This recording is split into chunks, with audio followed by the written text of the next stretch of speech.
host for tonight, as we once again play D20 Dating, the Dungeons and Dragons dating show. 3 guys, 1 girl, no cups, just a shot glass tonight. And we are back with almost a whole new crew. We have 1 returning lovely guy back to win Fair Lady's heart. So let's go around, remind ourselves who we are and a little bit about who we are playing tonight, and then we'll get into the rules and all other sort of crazy hijinks. So Sid, how are you?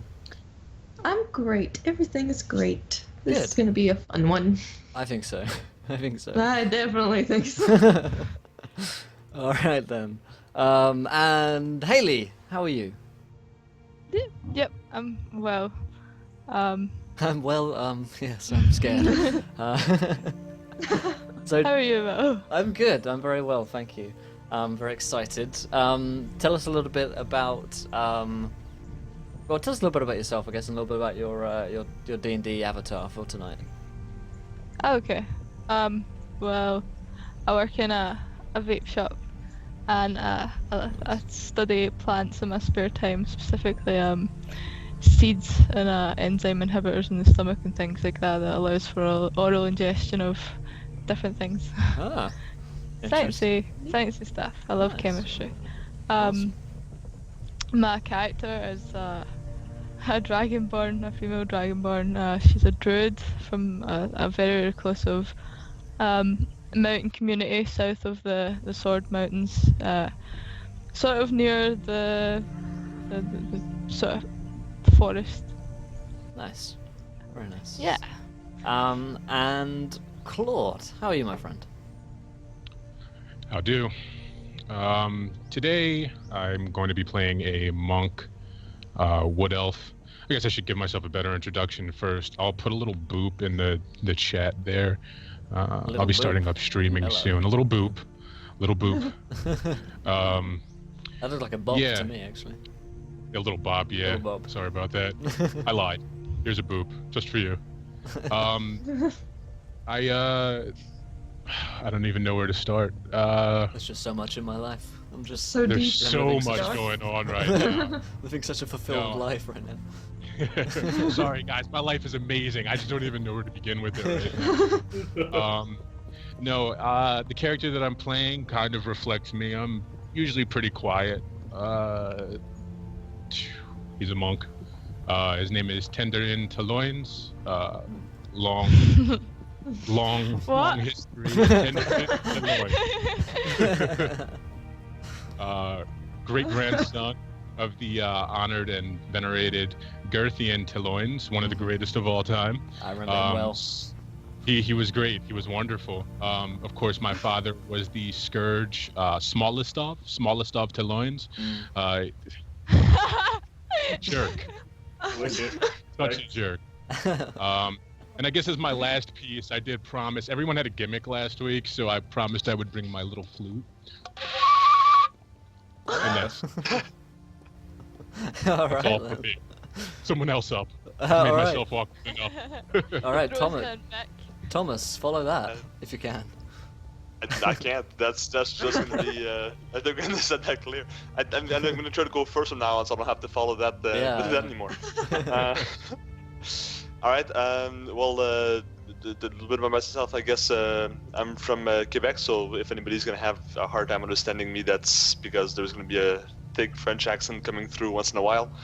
Otherwise, I'm a physics student, and today I'm going to be playing Tiberius, who's a human wizard. Supposed to be like me, so it's pretty much spent all his life studying in a great university in a fairly large city, and that's actually pretty much it. It's kind of a Alright. bookworm through and through. Excellent. And finally, returning to our screens, Tyson and Tyson's outfit. How are you? I'm doing pretty well. So, just like last time, I am playing Ramington Post, a gnomish gentleman who likes to spend his time doing things that most of the time not even he knows what he's doing. Yeah. between last time and this time, he actually had a couple adventures. Oh. He spent a little bit of time as a traveling minstrel. Oh. Tyson is. But- there he is. You're back. We're not particularly happy. Skype did a weird thing. You're Okay. back. Okay. I'm back. Okay. You're back. You spent some time as a wandering minstrel. Yeah, as a wandering minstrel, and the Society of Balladists, Artists, Rhapsodists, and Dramatists Ah. Nice. Very nice. decided that he wasn't good enough because basically he just hammered on his dulcimer and it wasn't considered good enough, so he was banished from their society, Yeah, which they're is elitist. Kolbard for short. Nice. We could have started a band. I hate when that happens. Well, maybe we can this episode. So, Sydney, do you want to run us through some of the rules of the show? Because you're in charge of the rules. I just turn up. Yeah, I can do that. Cool.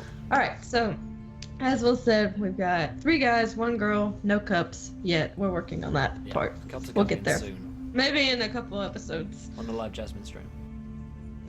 It's just the whole copyright thing, Yeah. but we'll get there.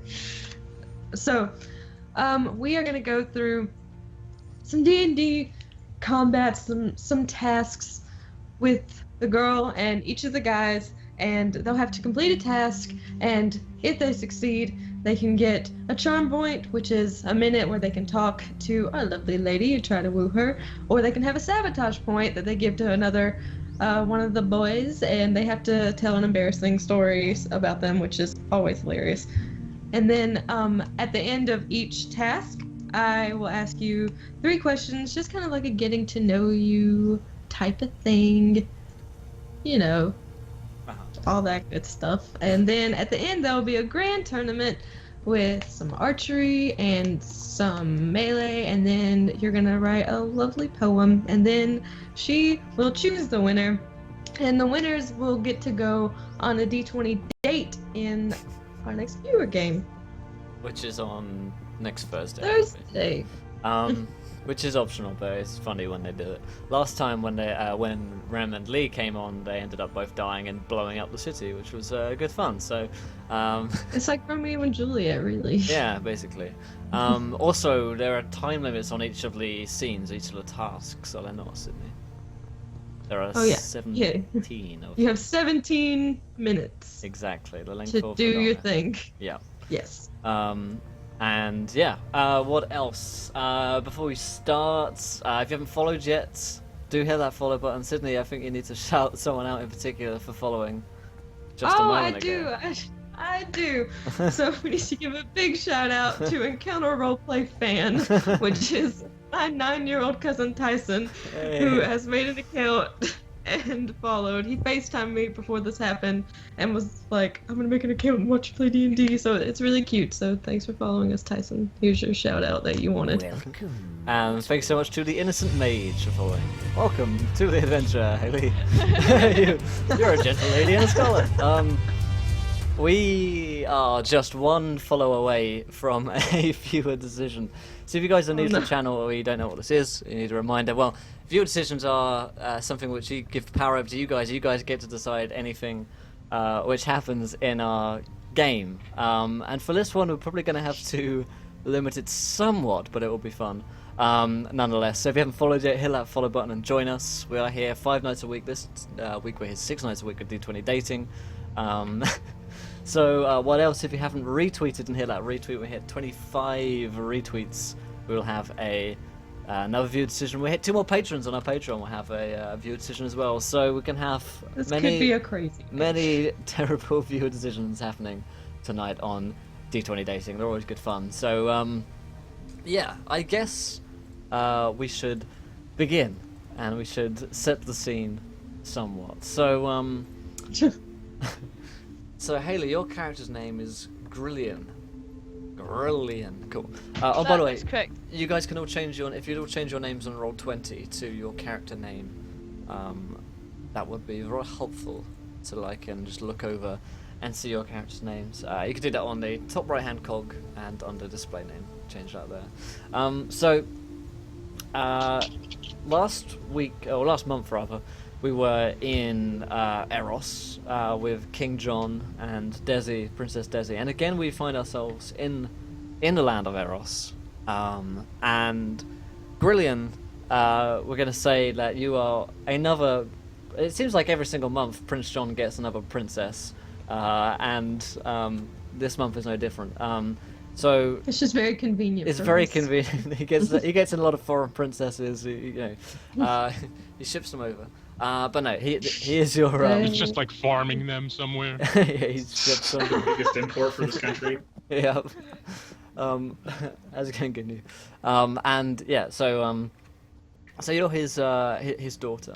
But recently, war has come to Eros in the past month, and they're actually at war with the Oleros kingdoms. So we're in a bit of a difficult situation here in Eros because King John is your father. He wants to make sure that you're safe, and so he has tasked butler Cuthbert. And Cuthbert is, of course, the helpful butler who never seems to wear a shirt and he always has a rake on him. And he's like your manservant, essentially. But he's tasked Cuthbert with making sure that you safely escape to the capital city without getting in any trouble. And for this very reason, Butler Cuthbert has hired 3 intrepid adventurers at different stages of the journey to protect you. Because King John wouldn't just let you go alone.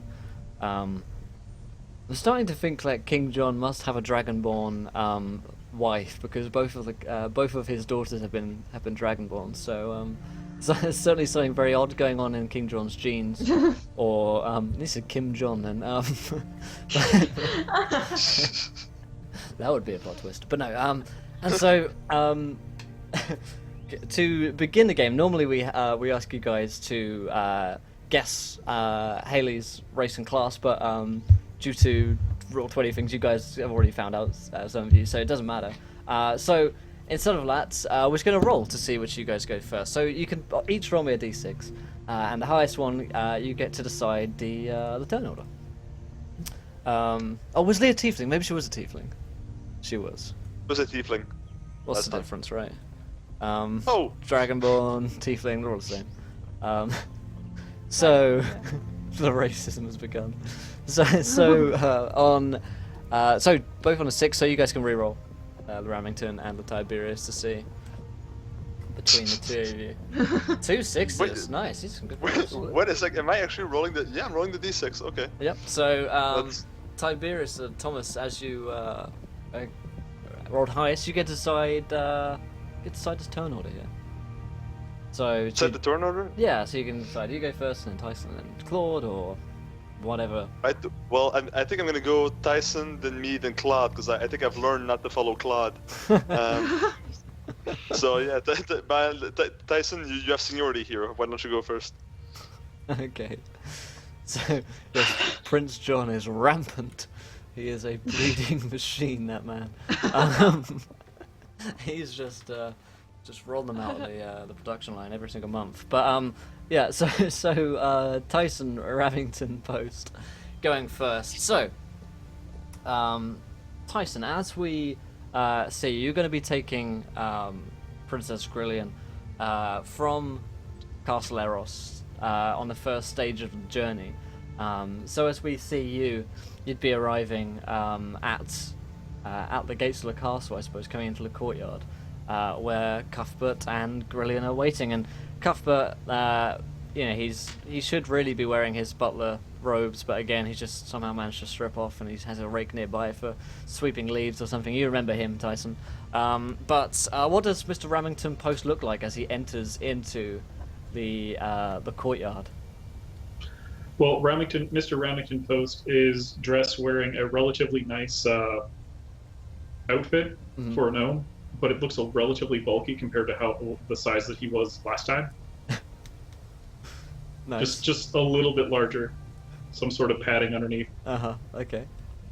And he's riding a really tiny pony to try to make himself look larger than he actually is, but really it just doesn't work at all. It It just actually makes makes him look even more ridiculous. Even smaller, yeah. Tried that one before. Yeah. Is he wearing the magnificent hat we see you in currently? Of course, he has a glorious shimmering hat and bow tie.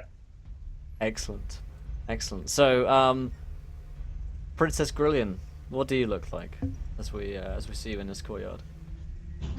So when she was younger, she went through a sort of a ritual where she had to go and collect a sacred vine, but she ran into some mishap, so her scales lost all their sort of luster and color and things like that. Oh no, feels bad, man.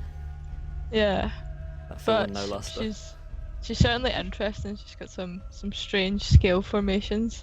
Sort of looks like she's draped in commoner clothes, like it's not really something that would naturally be on her. All right then. So Cuthbert, he's set you with a pack of provisions and all the things that you might need, and he kind of sets on your back and he says, "Right, Princess, are you feeling ready for this quite an adventure, isn't it, leaving home?" I don't leave home because I choose to. I'm not sure about this adventure. Well, yes, I know it's very sad leaving me, obviously here, but I'll be fine. Don't you worry about me. I'll be fine. Oh, look, here he is now. As we see Mr. Remington Post come into the courtyard, and how do you make your presence known, Tyson? He trots up on his little pony with his little pony making clippity clop noises, Uh-huh.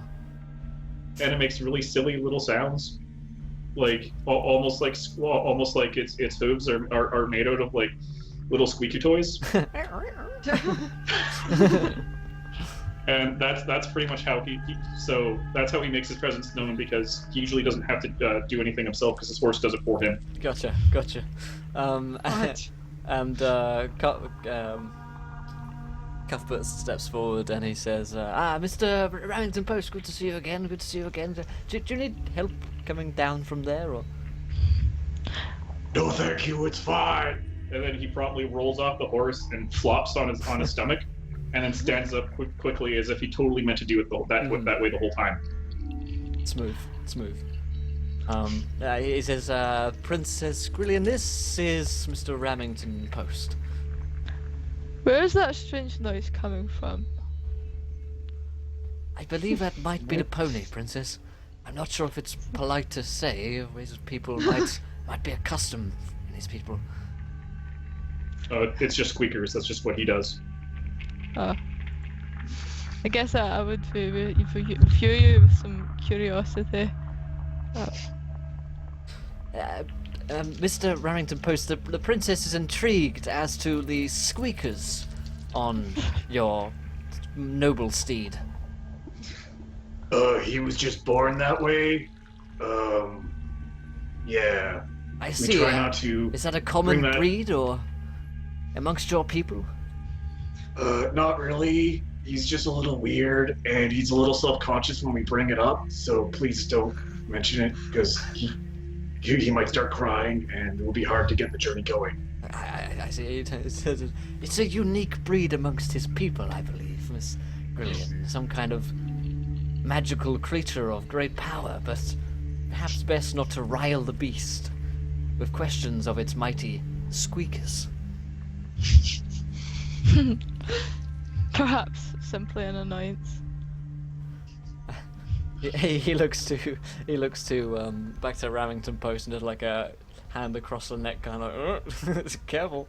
And he says, Mr. Remington Post, if I might have a word with you in private just before you set off.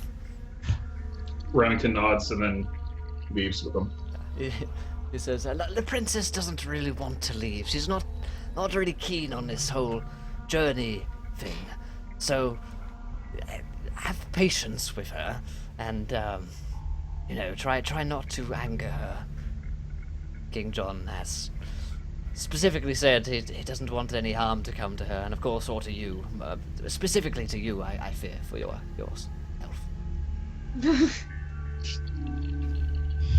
Oh, there's no need to worry about me. I will do fine. Oh, okay. Excellent. Good stuff. Right then. And he returns to the two of you, and he says, "So I suppose I'll let you get to know one another a bit, and then head off on the journey. He finger guns. I'll see you guys later.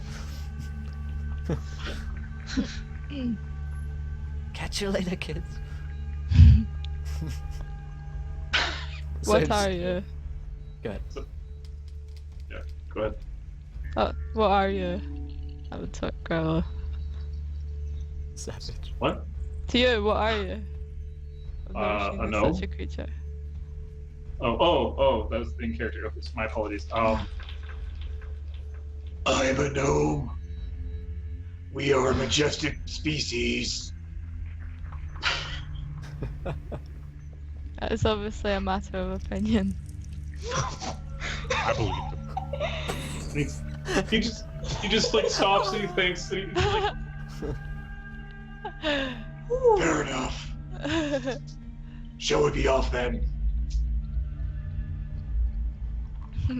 You seem good-humoured creature. No. Well, sort of be more comfortable.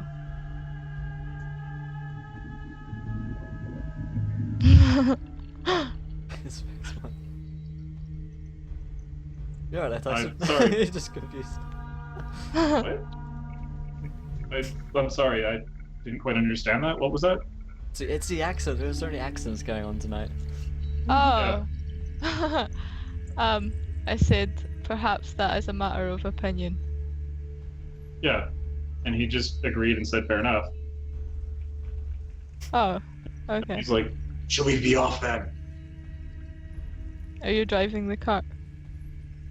yeah, it'd be him and Squeakers. Oh. Squeak. Oh, I guess I'll start walking with him. We have like it would be like a cart that you could ride in, but Squeakers would be like hooked up to it. And his little pony would be struggling the whole time pulling it, but he still managed to do it. Yeah, I'm pretty big. Yeah. I think I'm like But 180 pounds. Squeakers is a wonderful horse. Okay. I feel I like swear. the cart's undignified in some form of joke that I don't quite understand. And so I walk beside you. Okay, cool. Well, Remington would look at her and he'd be like, Would you prefer riding? I can walk.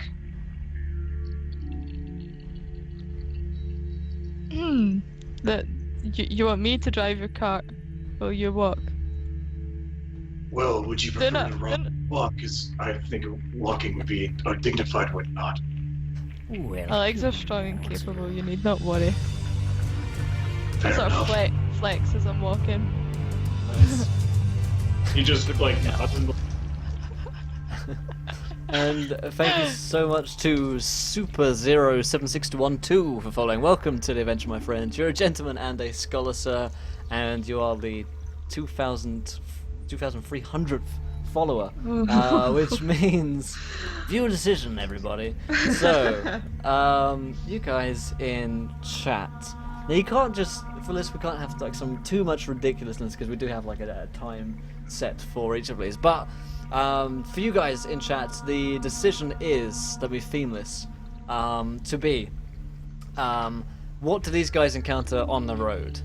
So whilst they are traveling for the first stage of their journey, what do they encounter on the road? And I will take a few of these and put them into a straw poll and we'll vote on them. The most popular one will happen. So I request more Jar Jar voice. Oh no. Jar Jar voice? No. Oh, dear. Okay. That's what they encountered. Did that happen last time? Did I have to? Yeah, I had to do Jar Jar voice last time, didn't I? Yeah, it was. You Yes, were you like did. announcing the tournament. Yeah. On Trump it was support. glorious. Trump supporters. That's a good one. That's a good one. Oh man, that's funny. All right. I'll put these in the straw poll. So you guys are traveling together. So Tyson, I guess you're kind of scouting the, well, not scouting away, but you're leading the squeakers. So can you roll me a Yes. just a survival check, please? A hypno. I could try. Give it a go. Can't let worst ex-girlfriend. Oh, And that's that's good. That's good. awesome. Nice. On a wait, yeah, oh, 2, yeah, not good. Princess hit. Okay, lay. Getting all of these into a straw ball here. Alright, so on a 2, I'll go ahead and look at those more in a minute. On a 2, yeah, you swiftly get very lost coming to the next kind of waypoint. Basically, each one of you are going to take a certain way and then hand over to the other guy, essentially. So like you've got to meet you've got to meet Thomas's character. You've got to meet Tiberius. Several days travel down the road at a certain point, but your memory kind of begins to fail you as you're not entirely sure which way is the right way to go, and you'll find yourself probably like a few days in just basically lost. Is it left? Is it right? You've no real idea. Is it up? I don't know. What do you mean you don't know? Are you not my guide? I think we took a wrong left at the last, tree, 3 hours back, or was it a right?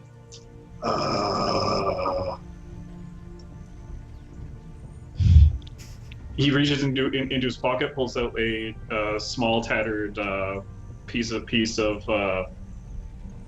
cloth with a map that looks like a 3-year-old drew it in crayon, and it's really blurry. And he's like trying to look at it, and he's like, He's got it upside down, brother. This is my grocery list. Perhaps you know what direction we're supposed to be going in. I think, turns it upside down, turns it around, looks at it, folds it back up, puts it in his pocket, and looks at her and says, I'm sorry, this has never happened before, but I'm completely lost. It's either a left or a right. I'm sure we'll find a way out of this. Nothing but bad could possibly ever go wrong. The straw poll's in chat, guys, so go ahead and vote, and we'll have that affect the game in a few minutes. The decisions are: Jar Jar voice, they encounter a group of bandits that try to steal everything from them. Troll just broke up as girly troll looking for advice. Wrong advice equals chaos. They all encounter their worst ex-girlfriend who say very embarrassing things about each character.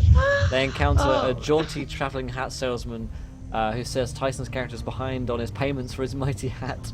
Ferguson's ghost shows up and becomes an annoying wingman for Remington. Look out, it's owlbear mating season. Love must be in the air because there are 2 owlbears going at it in the middle of the road. And finally, Hypno Toad. That was Gambit's one there. From Futurama? yeah, yes. Those are glorious. I love those. Go ahead, Tyson. So yeah, so Remington would turn to the princess, and he would say, Well, at this point, your guess is as good as mine. Is there a high place nearby? Sure, you can find a hill.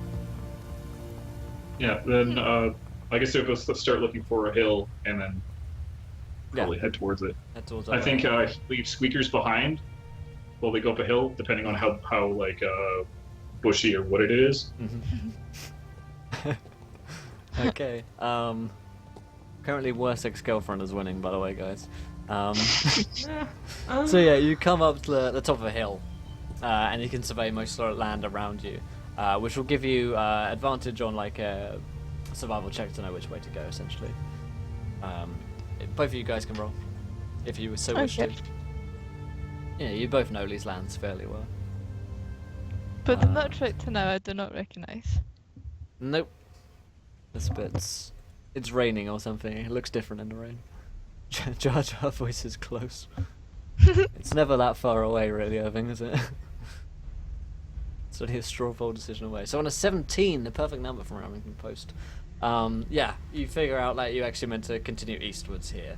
Now that you get your bearings, you see a couple of landmarks. You manage to kind of center yourself from looking back at the castle, and you realise that you had the map up the wrong way around the entire time. Now you figured it out. Yeah. exactly where you're going now. Then they're back on their way. How's it going, Tiger? Oh, I'm not sure if she actually believes that Remington had figured out which way they're properly going now, but he has. I would be quite happy at the distraction that we weren't heading there immediately. Yeah. Alright. Yeah. So sorry, Will. No. I was going to move things ahead, but if you've got something to say, go straight for it. Yeah, I was just going to say Rampton was going to turn to the princess and be like, Well, why aren't you very excited to go to be on an adventure to see new things? Or is I'm sorry, I'm overreaching. I believe that my research was needed at home. I've left a lot of study behind to pursue these ideals that are not my own.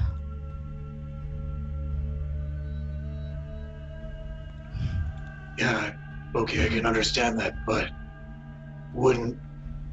couldn't you find new things to help you study potentially if you go to new places, explore new things, see new sights?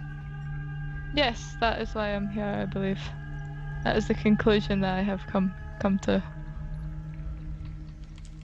I'm just blowing hot air then, my apologies. No, your counsel is always welcome.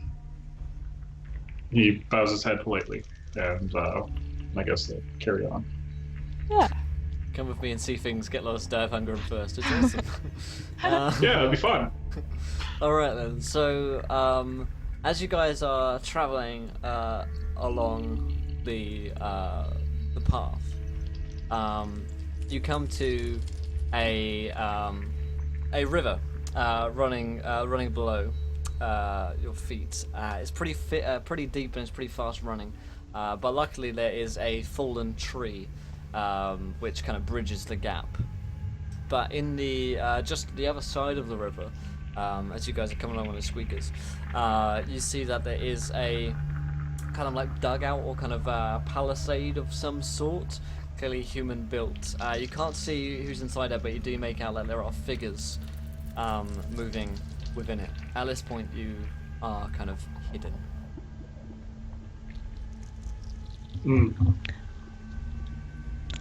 Shadowy So- figures in the forest do not seem benign. Yeah, I have a question. Now, you said it was relatively deep. Is it deep to a 2.5-foot gnome, or is it deep to a dragonborn? It's deep to like a normal person, so it's still deep for a dragonborn, yeah. Ah, okay. Because deep to It's actually deep to just a Remington puddle. is Yeah. yeah, just okay. So it's just a fallen tree over the river, but that's probably you probably wouldn't be able to get squeakers over. Potentially not, no. Hmm. But you'd probably know that there aren't many kind of crossings down this river. If you wanted to cross further down, then you'd have to go for another couple of days. So I guess he'd explain that to the princess, like whether. No, it's like, well, It would take a while to get another crossing, so either we cross here or was it or the palisade, right? Yeah. I would particularly like to study the the flora beside the riverbed, so I don't mind travelling further up or downstream.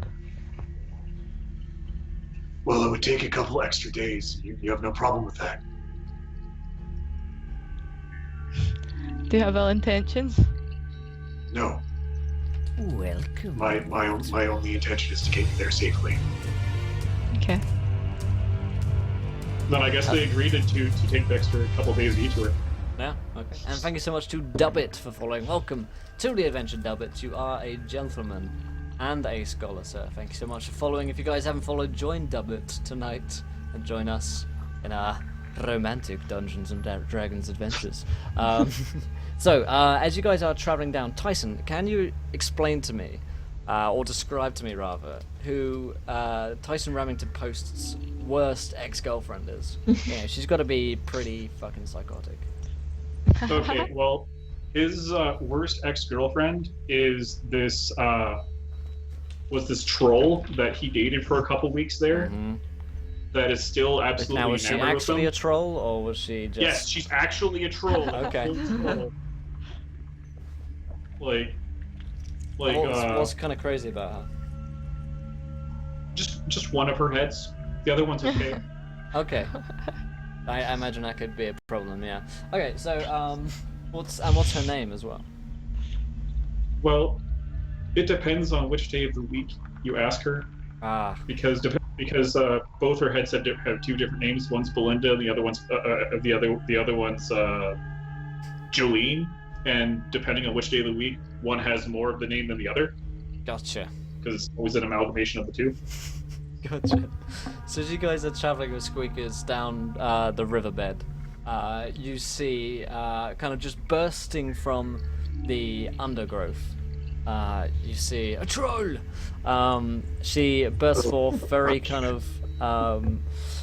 huge, lumbering, two heads on her, a scaly kind of a matted back. We've got some matted fur on it as well, very kind of hairy, and kind of tusks protruding from her bottom jaw, and thanks so much to Rem for donating £1. His Dirt Ferguson's words of natural wisdom resound in Remington's head. Inspiration. Thank you so much, Rem.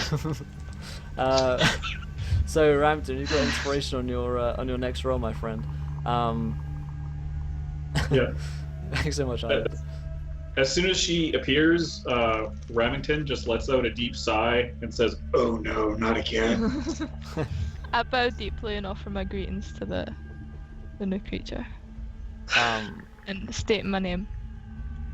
So she kind of jumps forward from the undergrowth. These two heads and kind of looks towards you with one of them, and this is the head of Belinda, I believe you said.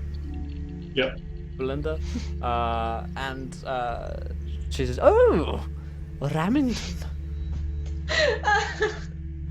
And we'll start scene 1 of this kind of encounter. We'll give you 17 minutes. The task will be to get the hell away from this troll girlfriend and to get to the next point. So starting from now, you've got the 17 minutes. Enjoy. So she steps forward and says, "Oh, Remington, it's good to see I you would again. move away, give them space. Oh, is this your friend?" She looks towards Grillian. Is this your new friend, is it? Oh, that's nice. So glad to see you've moved on so quickly. What are you doing here? I thought we agreed to...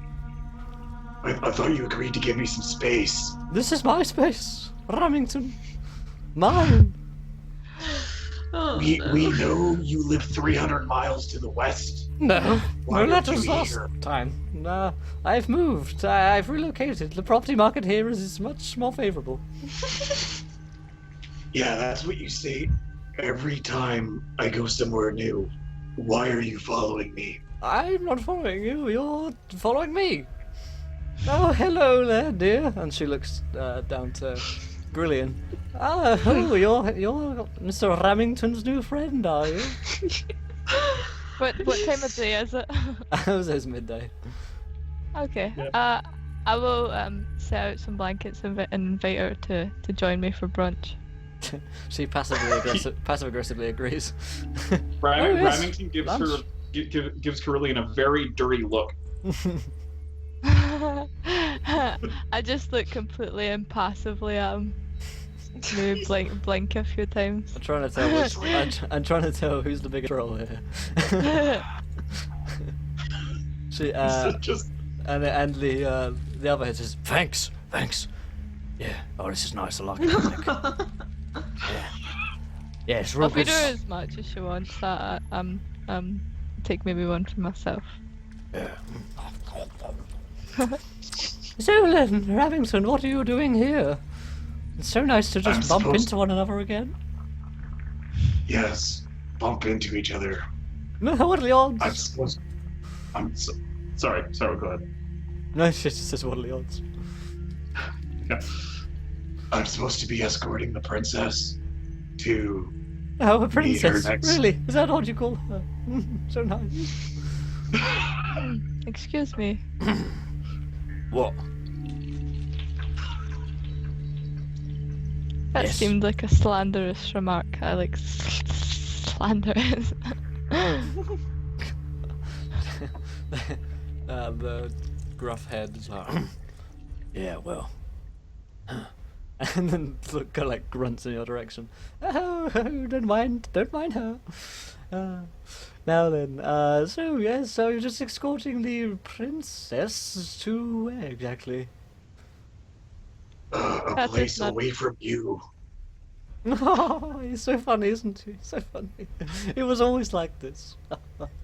Before he left me. Mm.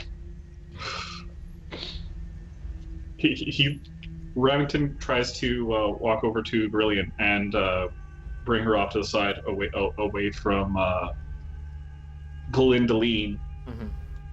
I'm just sitting on a blanket, so you're like tugging at my Grabbing it. shoulder, like here we are. Please. He's like, please, we have to go. Please help me. Oh, we mustn't leave. We haven't even started lunch yet, have we? Come, Remington. This is your favorite. She offers you a sandwich, seductively. As seductive as a troll can get, I suppose. Yeah. It's not too hot. He looks at Brilliant and he's like, with like, please, we have to go. If you say so. And I'll start packing up. Yeah, he thanks her profusely, then turns to Glindeline. Well, I'm very sorry, but we kind of have to. No, that's fine. We'll come with you. I sort of cough at Tyson, like as I'm cleaning up, I sort of stop, and then look at him expectantly towards all the mess on the ground. yeah, he'll let out a sigh and he'll start helping. Oh, that's my good boy.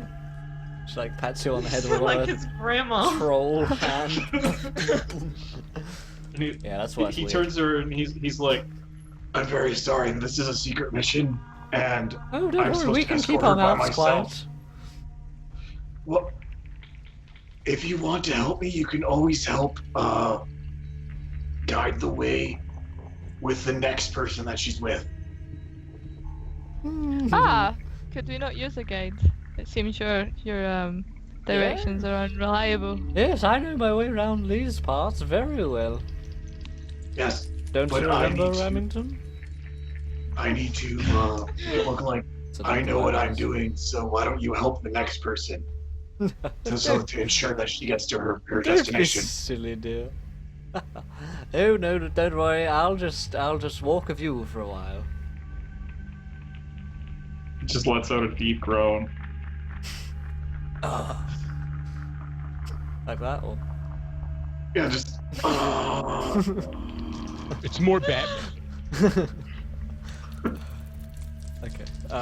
Has the food upset you, Tyson? Do you feel ill? I Oh, may don't have come just here! nipped. And she grabs I you may like a have- massive troll hug. It's just sitting there, and he just looks over at the river for a long moment and just contemplates drowning himself. Just stares at it, just.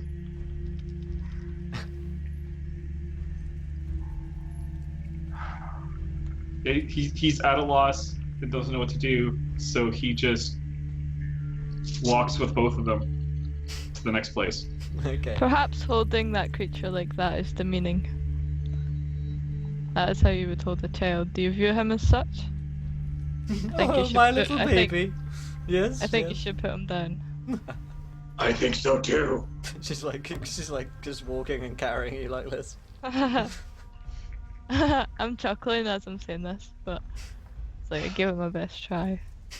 He looks really frustrated and finally takes off his hat and throws it down on the ground and says, Put me down now. Oh, Roll me a intimidation check with inspiration. The hat is off, ladies and gentlemen. The hat Oh, is well and yeah. truly off. It's happening. Oh boy, we're already at 9 retweets out of 25. Guys, who haven't retweeted, then go ahead if you want another viewer decision. If you want more troll girlfriends, you know what to do. We can read out some of the things they put on their application that says she's supposed to say embarrassing things. Yeah. Nice. So it was 11 was the highest one. Okay, cool. So yeah, on 11, she's not putting you down. She's like, oh, she picks up your hat with one of her hands, with one of her arms, and the other one's like, stay right there. You're not going anywhere. You're back with us now.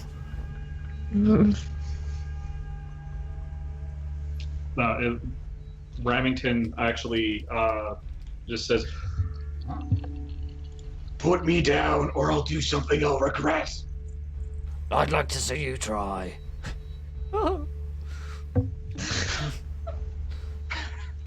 he swings a fist at the mean one.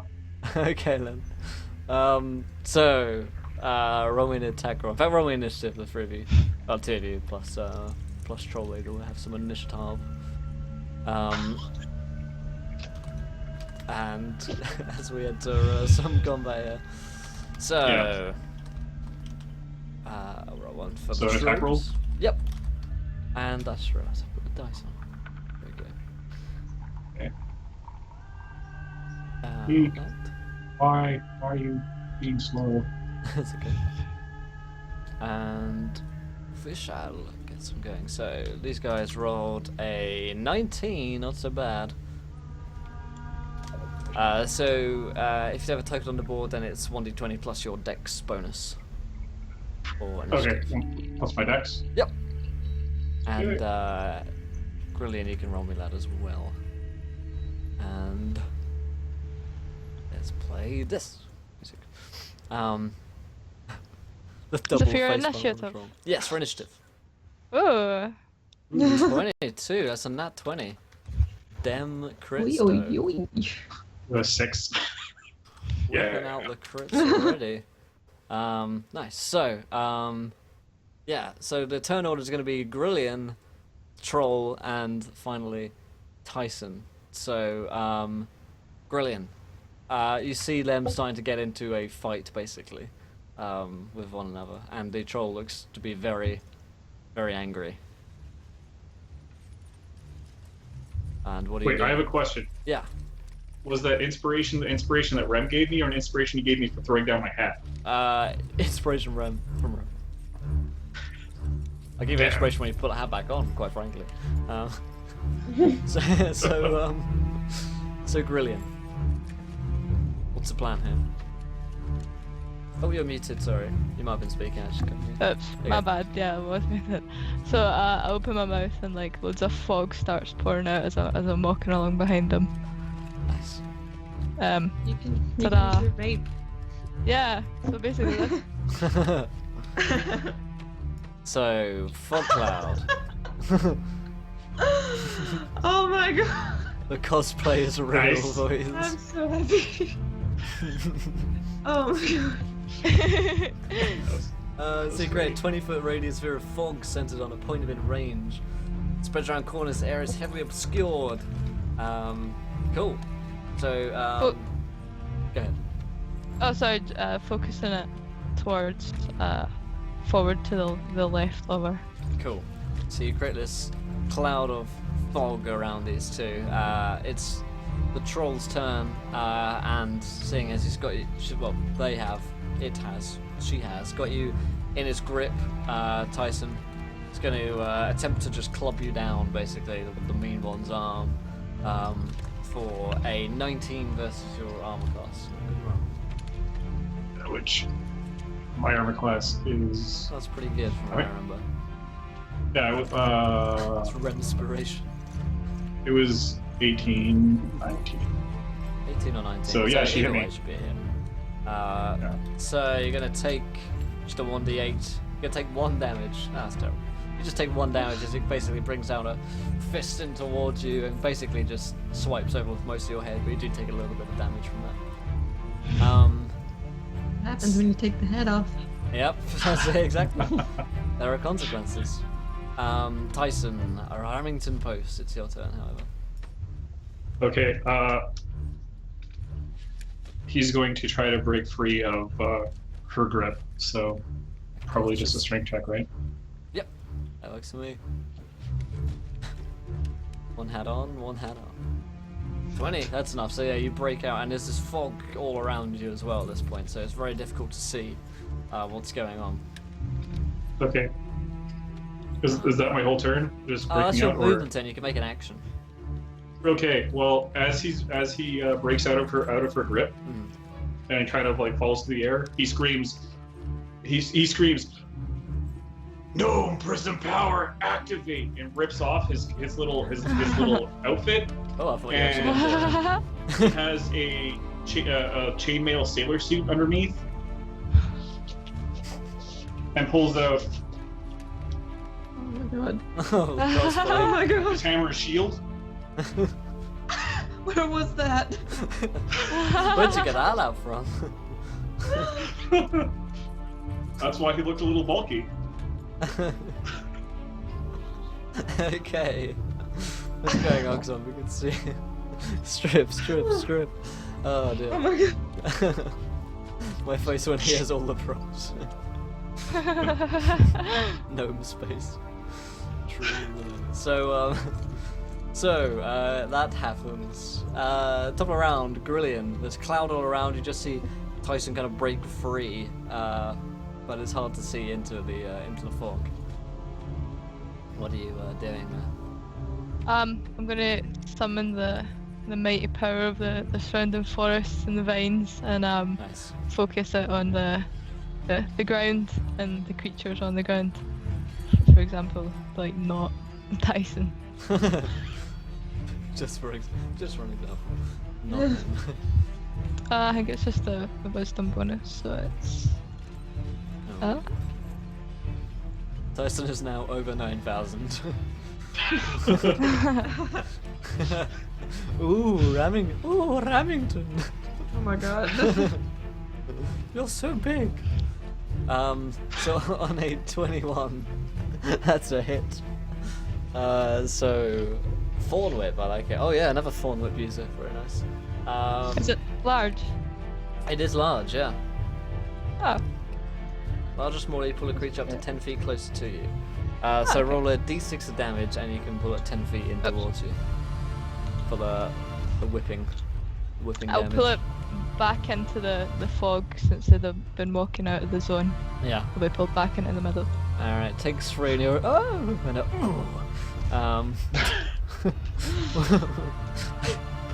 Yep. As you pull it closer towards you. Didn't even see where that one was going until I did it.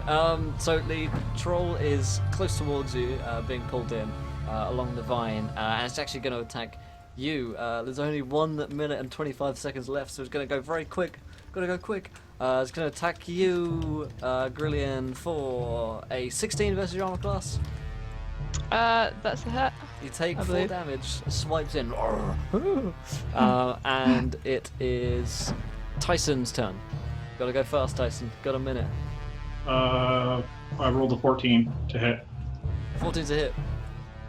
Yeah. You're slamming doors in my house. 14's a hit for how much damage? Roll damage. Yep. 3. Alright. 50 seconds left. Grillian. A mighty thunder wave. Alright, 40 seconds left. Gotta go Oh fast. no, I gotta pressed go it. Cast at 1 level, yeah. Nice. DC 12, let's roll. 1d20, plus 1. It's a 16, success, so Oh. half damage and isn't pushed. Takes 5, okay. Troll's turn. Against you, Haley, go. Gotta go. on, Roll we can do it. 15. Is that a hit? Yeah. Oh shit. More rolls. Tyson, your turn. Oh shit, I'll roll that. Tyson, take your turn. You got 10 seconds. Endless, Tyson. Roll bludgeoning it now. damage. Roll it. 4. I did 3, 9 damage. 2, Well, 9 damage. Oh, you did roll it. Excellent. Cool. Take it down. Yeah. Fuck for that. 9 damage. Cool. So, that was close. So, I was running right down to the wire there. So yeah, how do you finish off your How do you finish your ex-girlfriend? ex? How do you finish your ex? I mean, we've all wanted to before. How do you kill your ex-girlfriend? He climbs up onto. He puts his hat back onto his head. Onto his head, Nice. and he climbs up onto her massive chest, and stands over the ugly, At least she had one thing going for him. mean head, and just raises his hammer. I know he's paused. Oh no, he's frozen again. But thank you so much to eFox25 for following. Welcome to the adventure, my friends. You're a gentleman and a scholar, so Tyson's just leaving us in suspense here. We don't know what's going to happen to him. I have no idea. How do you kill your ex-girlfriend? Sounds like she got to him first. So Grillian, in whatever way that Tyson finishes off the troll, you are somehow still completely disconnected from the call him back. So what are you doing, Grillian, as the fog begins to disperse? No doubt, sort of waiting to watch what happens with an intention of having a judgment of it. Okay. We shall see. So whilst we're getting Tyson back into the call, hopefully he'll be back in just his tag was so powerful it disrupted Skype. I mean, it really doesn't take a lot to completely fuck Skype these days. But I'll tell you what I'll do is I'll move him from the group and then I'll add Steve back real quick. Let's get him in here. That might help. But yeah, if you guys haven't followed it, do hit that follow button and join us tonight. We are here 5 nights a week playing D&D, RPGs, Numenera, Cypher System, all sorts of other stuff. We've got a 24-hour D&D stream, Saturday the 26th of March, in just a few weeks, which we're very excited about. I can't seem to call Tyson whatsoever. It says call failed, which is a shame. I can't get him back in at all. That's sadness. Can someone can someone message him and see if he's around? You guys can try and get in touch with him. That'd be helpful. Yeah. So yeah, 24-hour D&D stream is very exciting. But let's just say, fully for argument's sake, 'cause we do have to move on pretty quickly. That Tyson killed it in a cool way. I'm sure it's an awesome way. He'll describe it. Yeah. In a few moments. Can we have an April episode of D20 dating while Sydney is visiting? We'll see. I don't know if we'll be streaming a whole lot whilst you're over here, but we'll see. We shall see. We shall see. But yeah, it kills it in an awesome way. The troll falls down back into the river, is swept away by the tide. Well, not tide, by the stream. And you're there with Squeakers and Tyson, who I will attempt to play for a minute. Oh, that was pretty cool, right? Just left roll 20. I think it's just probably his internet's probably completely died then. I'm betting that he unplugged it with a prop of accident. Do you reckon? Yeah. So yeah, Tyson has just finished this thing off. What are you doing, Grillian? Well, depending on how he killed it and things, I would Let's probably say talk it to him was about it. let's But say yeah. it was an 8 out of 10 kill, but let's move away from that for now because we can't. Yeah. Probably maybe move the body into the tree line respectfully. Mm-hmm. Humbly. Yeah. He seems I don't know how he seems. He seems very odd, but he was apparently hiding weaponry under his clothing the entire time, which is now out on display fully. It just has a utility belt. Yeah, full on utility belt. Just keeping it in a fanny pack. I need to add it back in because now the cameras are fucked. Now he's completely offline, which means his internet did completely die. Bless him. What a bad He's just moment. resetting his Yeah. router. Oh, okay, cool. Contingent cat, Tyson's just DC'd, so he'll be back in a minute or two. Or something worse has happened to him. Perhaps the troll girlfriend got to him. But we'll say we'll go back after when Tyson's back and we'll do the minute of charm point. Cameras, please. minute charm point afterwards. So let's say that you hand over to Tiberius. So Tiberius, whereabouts are you waiting for them? Are you going to meet them just somewhere on the road? You're going to meet them in a tavern? What's the plan? Well, I guess I'm gonna probably meet them on a tavern on the way there. It would be the most likely place because he's not just the kind of person to wander off in the wilderness randomly. So he's gonna be waiting in the tavern. Makes sense. Okay, so Tyson, as he will go ahead and describe, lets you into the tavern, and we'll go back retroactively in time to do that scene in a moment. But yeah, you're in this tavern. What does Tiberius look like? He's actually pretty big. We're talking about like 6'3", 190, 200 pounds. So he's about actually the size of the Dragonborn, I'm assuming, since they're also pretty big. Yeah. Other than that, he looks fairly nerdy, thick horn-rimmed glasses. He's got his nose in the book, as always. And he doesn't really look anybody in the eye. He just kind of shifts around, kind of his gaze randomly. And otherwise, he's dressed in fairly kind of patched up robes. It's nothing very fancy. Fairly modeled colors. Okay. I would bow and introduce myself after Tyson explained that this was the next person to take the next leg of the journey. Sure. And I would say it's good that you read and you seem scholarly. Perhaps we can have some interesting conversation as we travel. It'd be a welcome change. I like gesture to the blood on my clothes. Seems you've had a fairly interesting encounter there. But yes, of course, discussing anything scientific is a passion of mine. Ah. Charisma's not that high.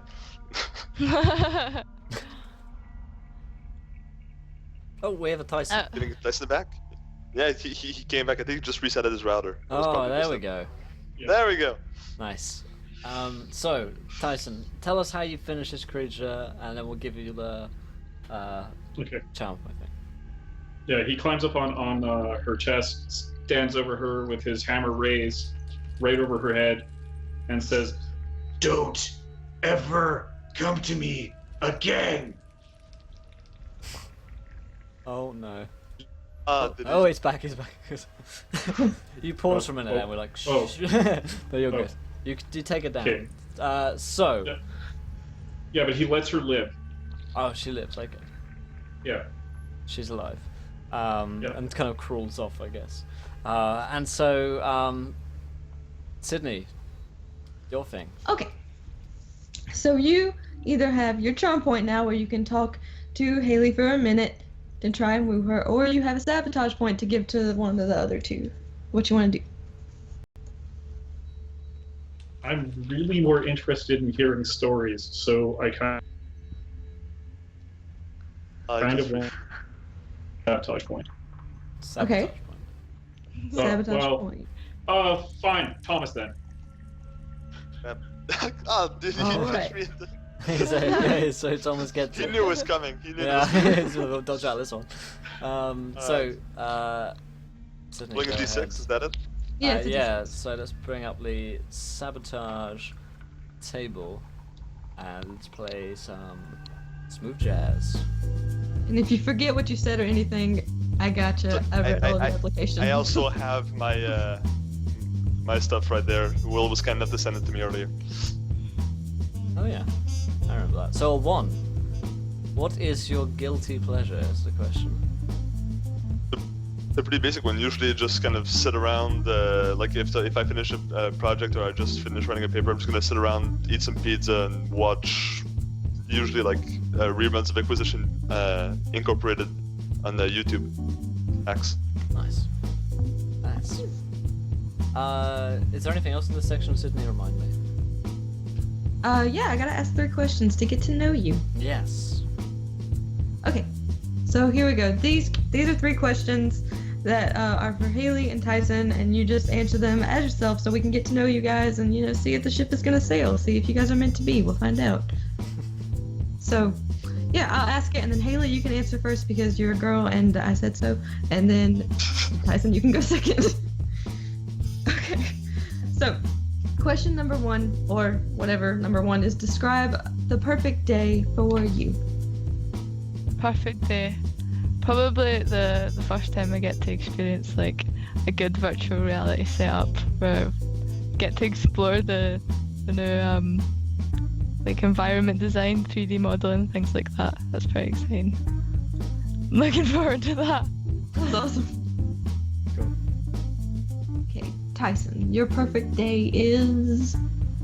The day I can type with my whole hand again, that would be like the perfect day. Because just being able to use my hand again would be nice. I love that. Love a simple man. I like All right. Just wants to type. Okay. Question number 2 is, what are you most thankful for?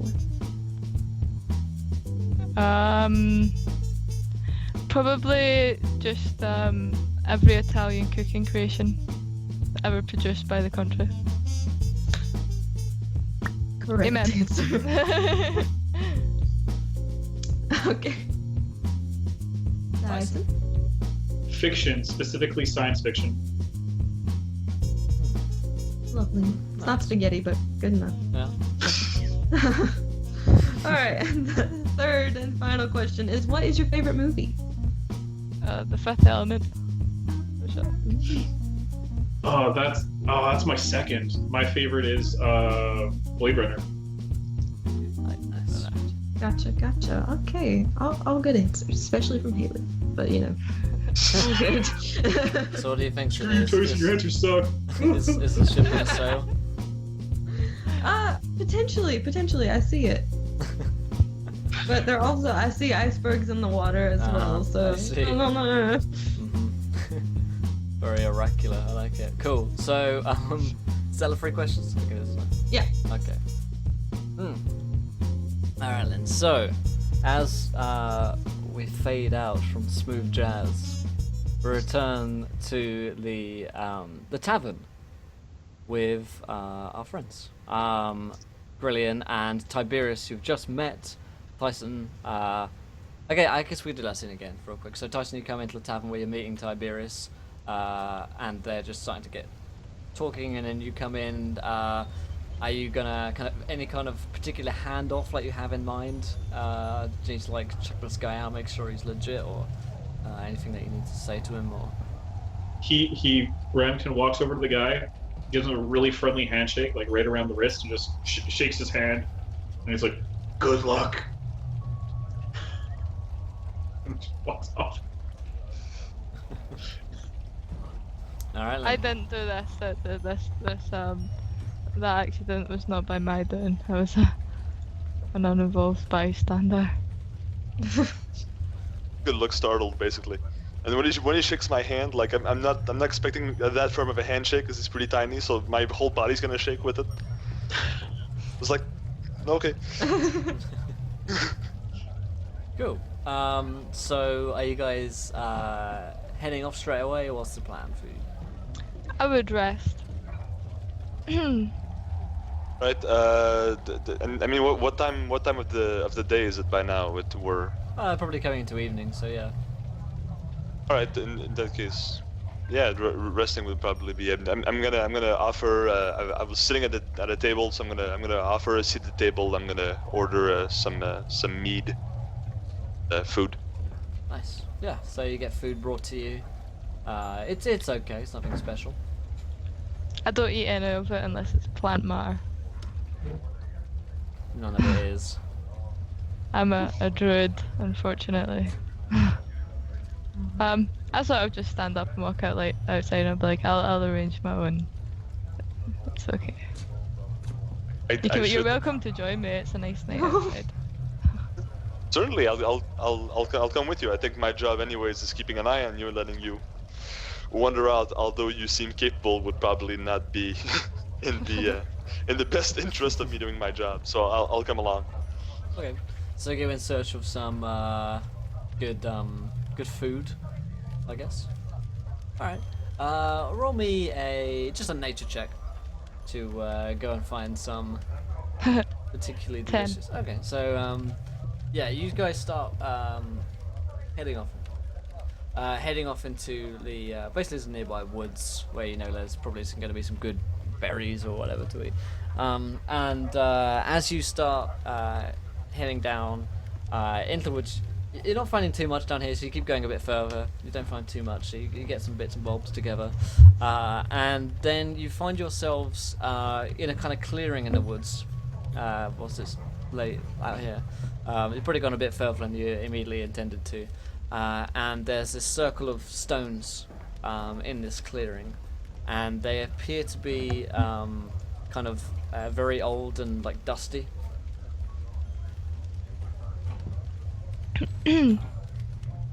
It's kind of odd looking. It's not what I you assume typically you're- find in a... You also find these intriguing? This is most curious. What is it? It looks like stones arranged on the ground. Mentioned being a druid. Is this some sort of a ritual circle of some sort, or did you recognize this? My people specifically, not so much the rearrangement of stone, but the reverence of plants. You could roll me an Arcana check to see if you've like heard about. Yeah, anything that's like that's this. what I was gonna. Both That's you. him. Yeah. Right. Oh. Oh, 26 on a nat 20 from Tiberius. Yeah, you know everything about this. You made this now. Yeah, you. That's right. Yeah, you get closer in to go have a look at this. Get in touch with any kind of magical senses and nice multi-pass there. Some very strong game. these are very interesting.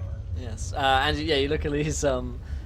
You can tell, like, yeah, they are probably some kind of ancient ritual circle. You're not sure what on earth it could have summoned in the past, but they're clearly very old. And as you look closer, in fact, you realize that you kind of put your hand in it, it comes away with like a lot of like dusty old cobwebs and stuff, and then you realize that the cobwebs are actually kind of all over this stone. They're just this weird kind of sticky, kind of translucent kind of cobweb. And as you look down the stone, they're just kind of all over, and then on the floor they're there as well. And you hear a little chitter. God can do it much better than I can. You hear a little horrible kind of insect chitter thing. Gonna turn around to Grillion. Okay. Let us not You hear disturb the beasts of the forest, then. I'll sort of try and move away from the sound. Can I Sure, tell where yeah, the sound's I'll- coming from? No, I'll- roll me I- a perception check there, both of you actually. You can both figure out where on earth this is. Crap. I'm not sure. It's 9.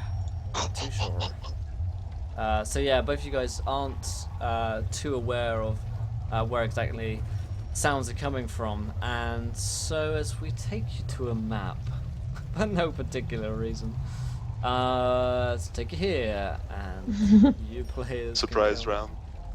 Come here. This thing, I guess you guys are around here, so you hear some very big spiders coming towards you. Some very big creepy crawlies. 3 of them. One of them's big and black. The other 2 are kind of slightly smaller and has kind of brown, furry legs. So they've kind of made their home here, and they're moving in towards you guys to have some food. So roll me initiative as we begin the next 17 minutes, starting now. And let's stop playing lovely mountain tavern music. Alright. So, guys, there was no token selected apparently. Or some sort. Oh, yeah, you have to select Oh your yeah, I token need to set first. them real quick. Here we go. No, they are set as yours apparently. Yep, they are set as Tiberius and Grillion. So click on the Alright. token and then roll. That's on your side of things. You need to do that. Is there the listing that comes up? You can pop it in. That's what I did. I rolled a 10. We're Yep, good. we can roll turn order thing. Let's bring it up here. I can actually add your turns in manually because we didn't have that before. So Grillian rolled a 3 on a nat 1, looks like. And Glad they got Tiberius that out of the way. rolled a 10. Oh yeah, we are not going quickly. Gotta go fast. But these guys do have a surprise round on you, and they are going first afterwards as well. So it's gonna be fairly, Oh fairly no. strong for these guys. So on a 12. So the turn order for this is gonna be Spiders, Tiberius, and Grillian. So, these guys go on a surprise round. Moving in here, big thudding, furry, spidery legs crawling in towards you, ever closer. And they're going to roll some attacks against you. So, Grillian, you're going to take a measly. Oops, bollocks. There we go. Take a measly bollocks note. You're going to take a 14 versus your armor class. Is that a hit? What's up, Monica? We're playing D20 Dating, Dungeons and Dragons dating show. You can find the rules here. And if you're new and you haven't followed, then join us tonight. We're having a lot of fun. So it's a 14 better than your armor class, Haley. Yes. Okie dokie. You take a d6, you take 4 damage. And the other one comes in behind you for a nat 20, boys. Uh-oh. Sorry about this.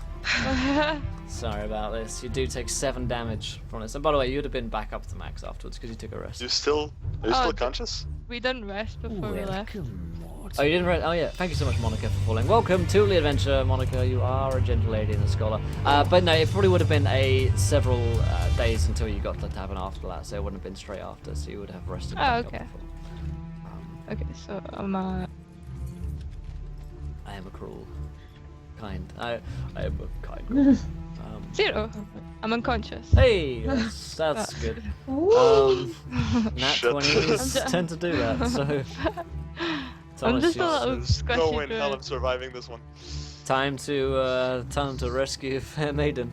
As you take a 22. Man, I'm rolling so well. You guys are screwed. I think a 22. Yeah, that hits.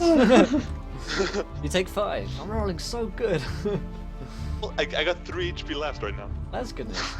So it's your turn. It would be Grillian's turn, in fact. So, wait, no. Turn order here. Let's go. That one. Wasn't that a surprise round though? Yeah, but you'd just be dead if we did that. So Tiberius, you Okay. go. All right. I'm gonna go for all of it. I'm gonna cast sleep. Nice. 5 hit points total. So I don't know how many spiders I can get with that. Can I get 1 spider with that? Yeah. So whereabouts are you aiming it at? You're aiming it around on the princess, or aiming it on a studi here, or is it just area? I forget on sleep. It's a 90 90 feet, isn't it? feet Yeah, thing. yeah. So I think I can hit everybody. Okay. So I guess I'll probably take the nearest one down first. So yeah, on 5. It's lowest hit points first, and then you subtract it continuously. Sweet, sweet. So this guy here is going to fall asleep on his turn. They hit pretty hard. Got 1. Huh? You got 1. Got 1. Brilliant. Is it a constitution? It's or- a death saving throw, so yeah, constitution. Yeah. It's Weathertop. It basically is Weathertop, but with spiders. 16. Yeah. 16 is a success, so you got 1 success. And no failures. Spiderlings, this guy's asleep. This dude's gonna come over here. This dude's gonna come over here. You're going to take, Thomas, a 7 versus your armor class. Not hit. Damn it. And If 1 hits me, I'm screwed. probably. And a 12. That does not hit. Alright. Your turn. Okay. So let's see. I'm gonna have to cast sleep again, actually, because there's just nothing I can do other than this. So Sleep is strong. sleep again for 20 hit points that I can. Oh yeah. So Yeah. I can probably knock out another spider. Yep. On 20, these guys are both gonna go to sleep. These are both. So basically, spiders going to sleep. I don't know what spider sleeping looks like really. But I guess this kind of magical sleep which you put upon them is basically they just sort of just goes down, like rather than keeping themselves like their torso or their, what do you call them, like carapaces off the ground, their leg kind of sink down and they're just like snoring, snoring spiders. So Tiberius, you're probably very wounded at this point. And Yeah. Brilliant is on the floor. I'm not this 37% health. So I'm gonna go directly to Grillian, and I'm gonna try to revive her, or at least stabilize her. Okay, roll me a So, medicine check. Oh crap! Flank advantage, extra Right. attack. Only let we're in 5th ed.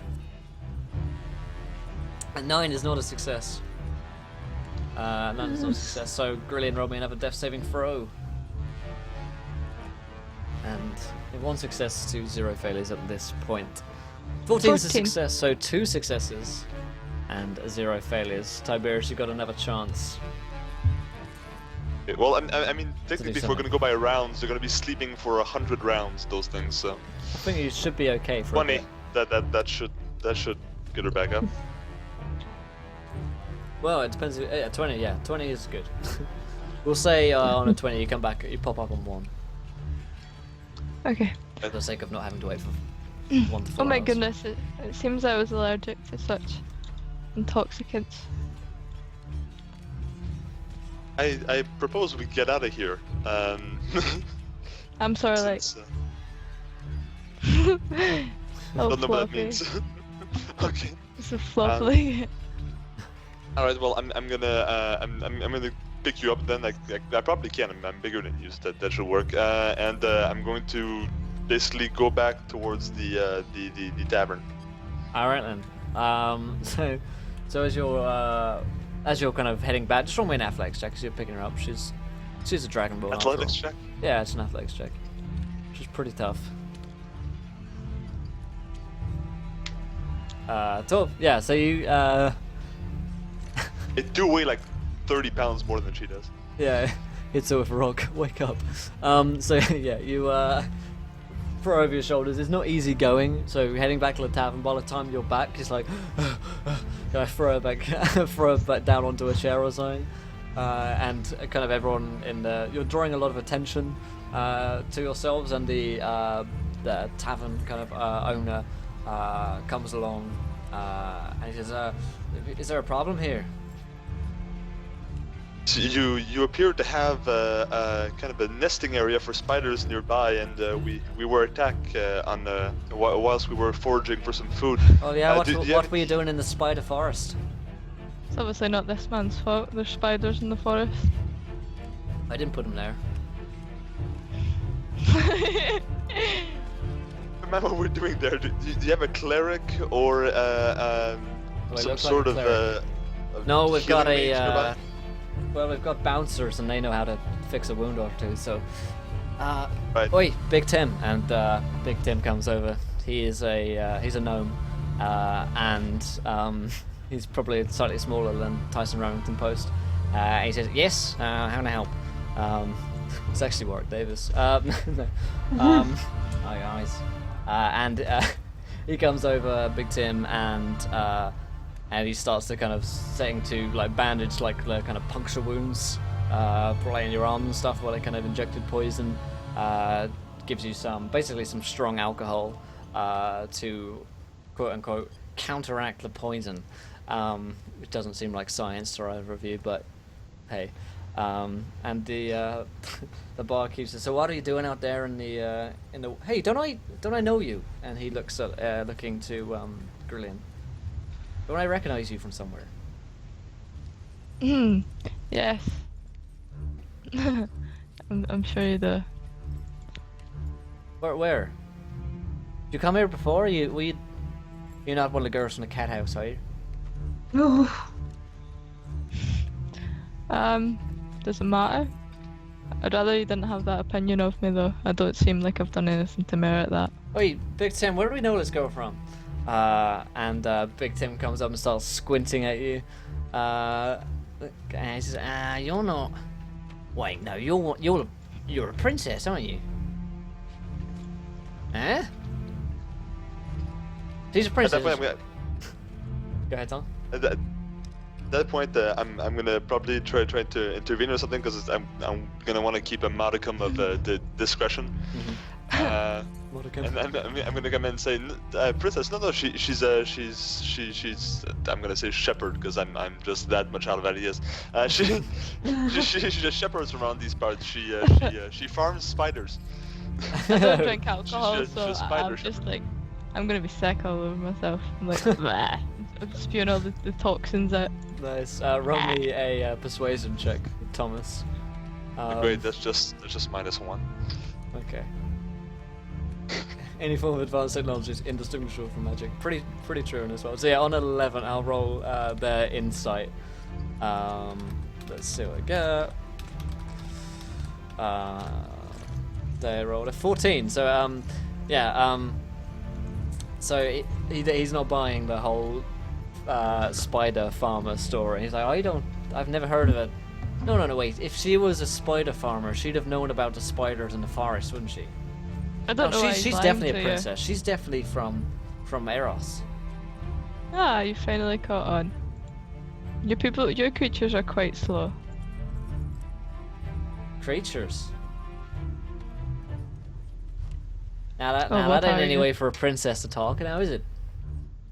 What are you if not creatures?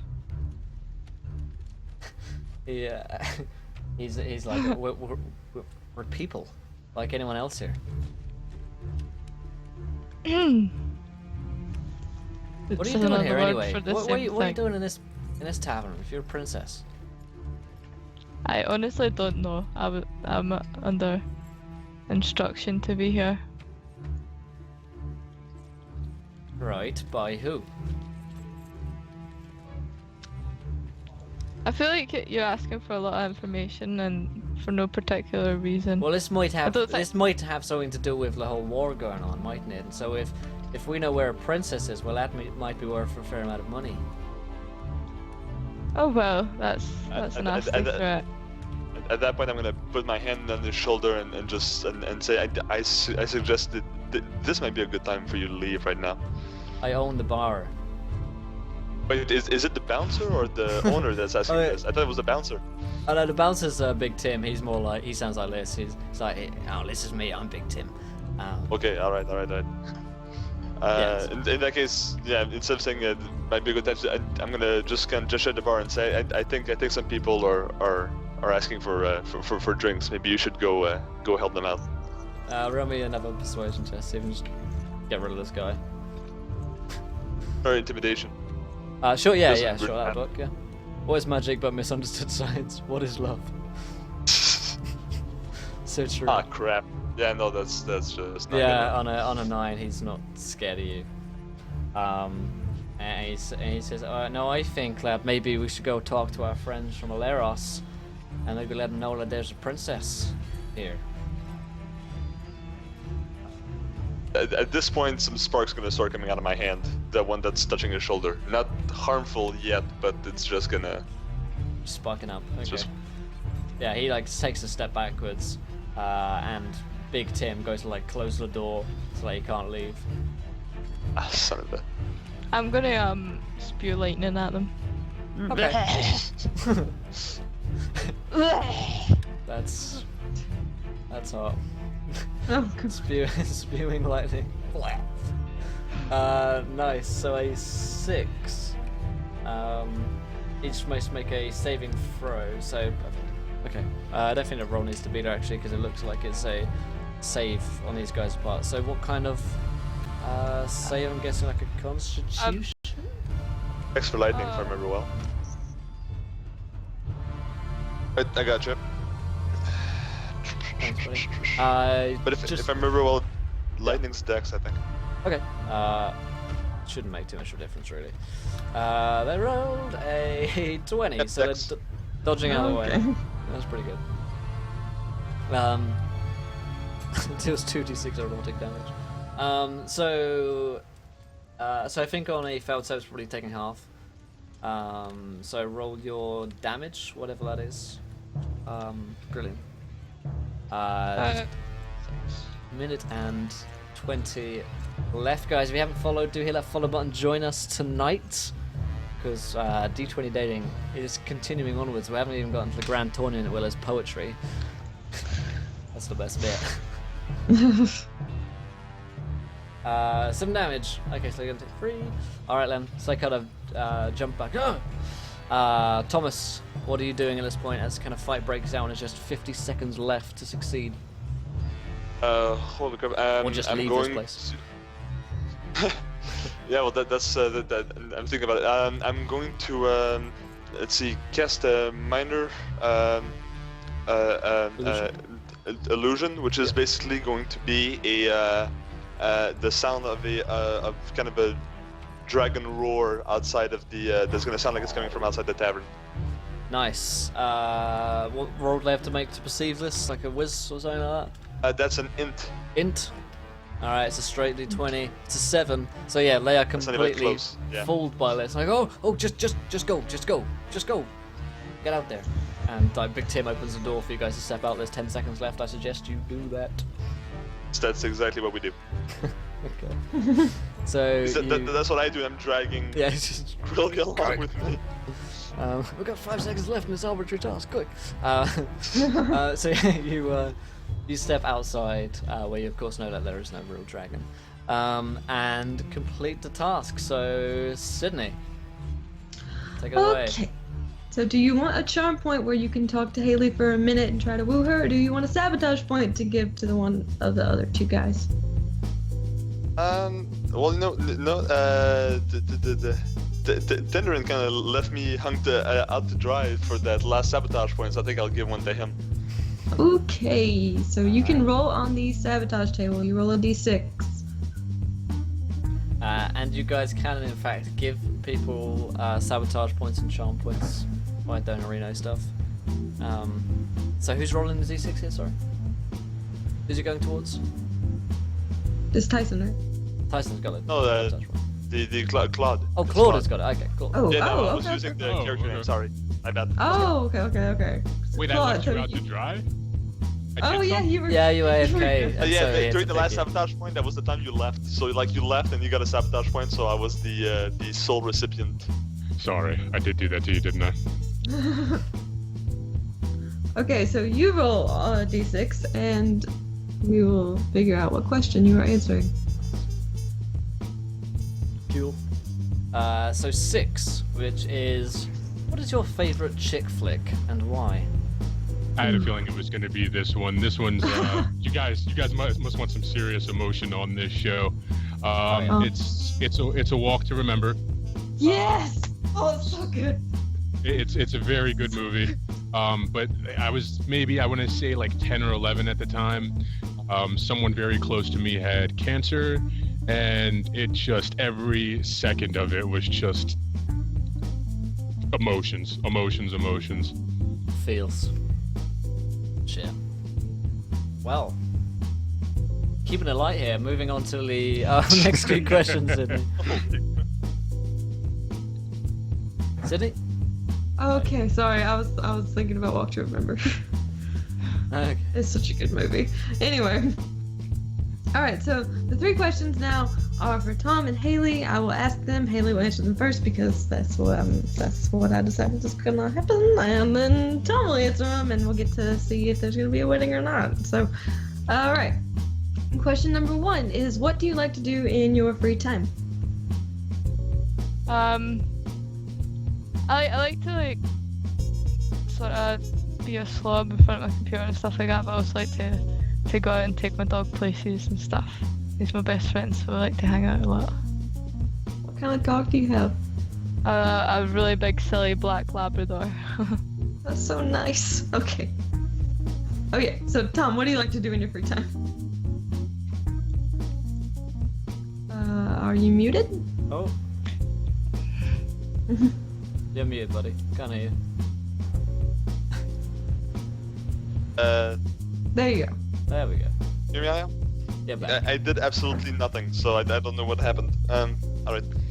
I don't really have that much free time. I usually work between 100 and 110 hours a week, so I mean, most of my free time is sleep and food. But you know, if I'm able to catch an hour here and there, it's mostly reading, a lot of fantasy and fiction. Ah, well, it's so crazy that you said that, because question number 2 is, what is your favorite book? Haley, you're muted. We have a rule for this on the 24-hour streams where if you speak and you're muted, you have to drink, so I'll drink for you. We'll be drinking a lot tonight if that were the case. Yeah. Wasn't muted, I don't know what happened. I don't have a favourite book, but I guess it's in a book in a series, and I think it's sort of the climax and the best one of it, but it's like a series by Ian Irvin. It's called The Geomancer, but yeah. So he's an Australian science fiction, sort of fantasy author. Cool. Oh, a personal hero. Nice. Oh. So Thomas. Tom, what's your favorite book? I've quite a bit of them, but I guess right now a series by Patrick Rothfuss, which is the King Killer Chronicles, is probably one of my favorite series, alongside Lord of the Rings, which is a classic favorite. But Name of the Wind would probably be the first book in the Chronicles. Is probably my favorite book. Cool. Awesome. Okay, so number 3 is, what are your biggest pet peeves? Well, because I have a sort of relaxed voice myself, I'm really painfully aware of like really high pitched voices. So, I think and super high pitched voices. Definitely. I think just general manners and table manners. Although like not with things like pizza, but yeah.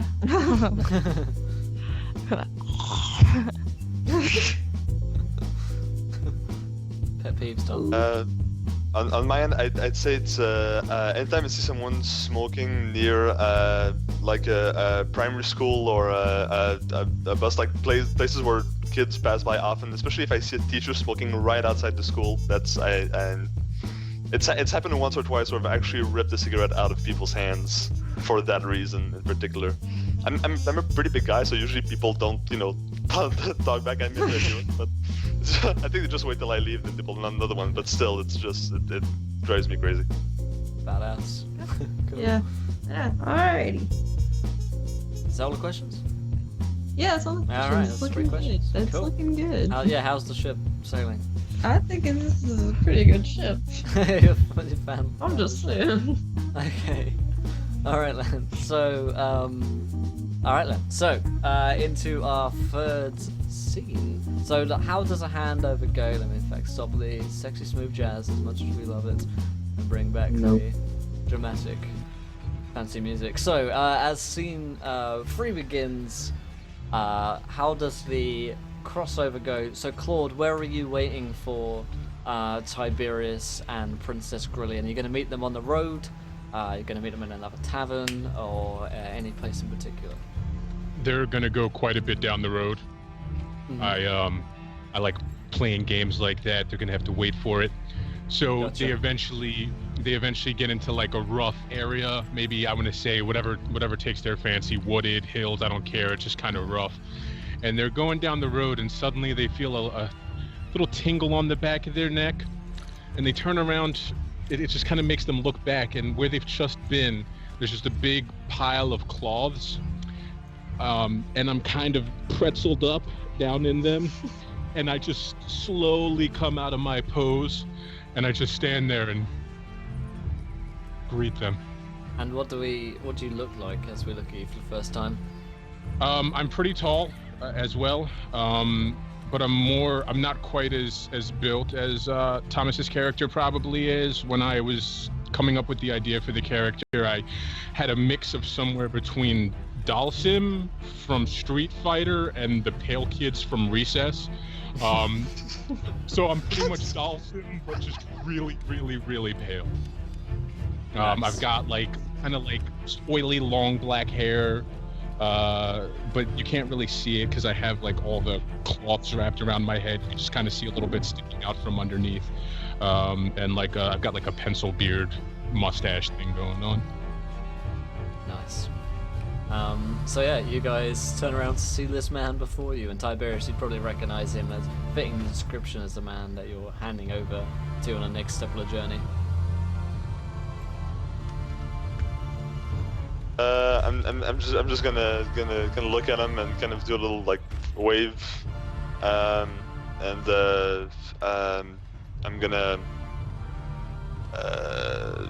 just gonna kind of gesture to the princess that she can go over. I'm gonna say this is your this is your next guard, I suppose. Feel free to go along with him. And as she goes, I'm gonna shout to Tenderin, go duck out there. I'm like, is this deep really bow. the next? I'm very suspicious of it. Who organised this? Wait, who are you asking? Are you asking me there? Yeah. Or? Yeah. Oh, we were hired by your father. I believe. Actually, Yeah, Will, is that King right? John, It was- yeah. Okay, yeah. We were hired by the king. It's kind of a religion, and I think he knew that trouble would be following you since and that each of us wouldn't last all that long. I wasn't given a lot of information. I guess it was for my own safety. Considering how you tend to approach possibly violent encounters, I'm assuming that's probably why he didn't tell you all that much. Judging from our last bout in the tavern. Yes. Secret. Yeah. I guess it's not for me to judge if you did a good job or not. Alright, so Claude, Tenderin you're playing tonight. So how do you make your, well, I guess you've just arrived there, but they appear to be talking to one another. Do you approach them? No, I just casually watch as they're talking. I wait for them to do their thing. So you guys have a little chat. So I think we just did, actually. That's pretty much... Yep. Yeah. You guys I have a would. little chat. Yeah, I guess I'd introduce myself to the new guide. I just kind of bow. I would just like bow back, so. I give you a look. And then a bow again, and I turn. And I just kind of motion you to follow me as we begin to walk. That was quite peculiar. And then I'll continue. I I don't know where seem we're to. going. I don't seem to be emulating your customs well. Not one bit.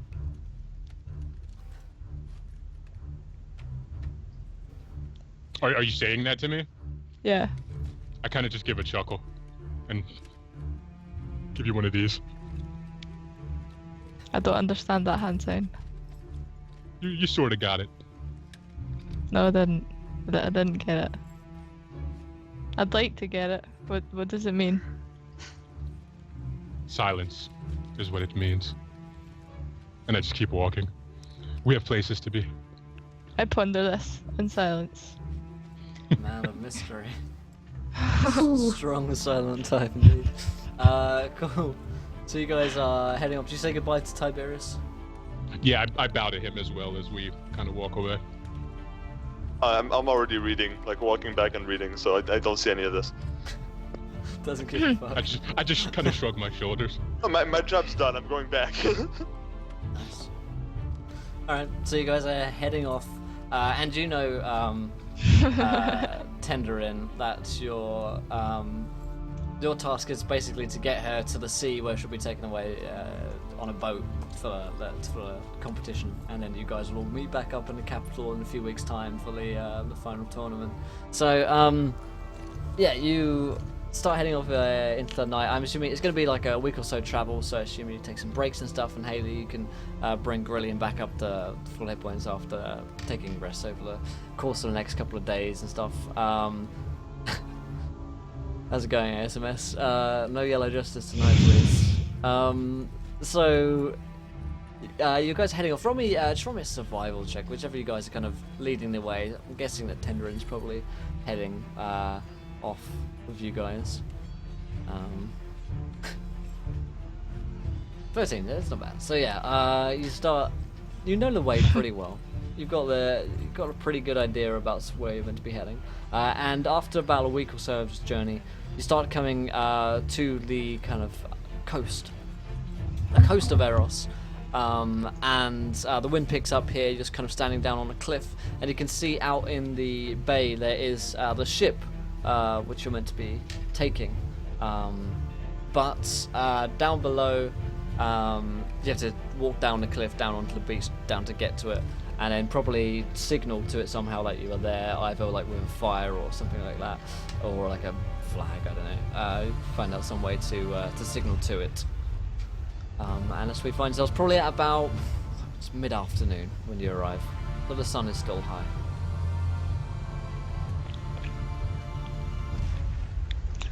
Okay. So now I'm So- having to figure out just how to wave it down.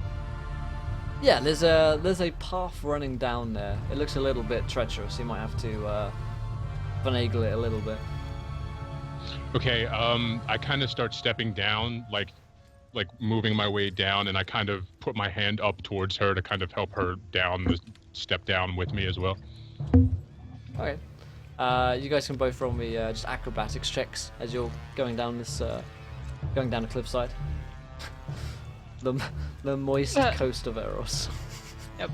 I'm not very good at it. I definitely need the hand. Yeah, so Okay. Tenderin, basically on the 24, you are very deftly working your way down here, but Grillian kind of drops a step, and you manage to like catch her in time on the 24 to stop her from falling to potentially inevitable death. Potentially inevitable. So yeah, you managed to make your way down. Other than that small little mishap there, down to the beach essentially, and you're down on the sand, just coming down this little path.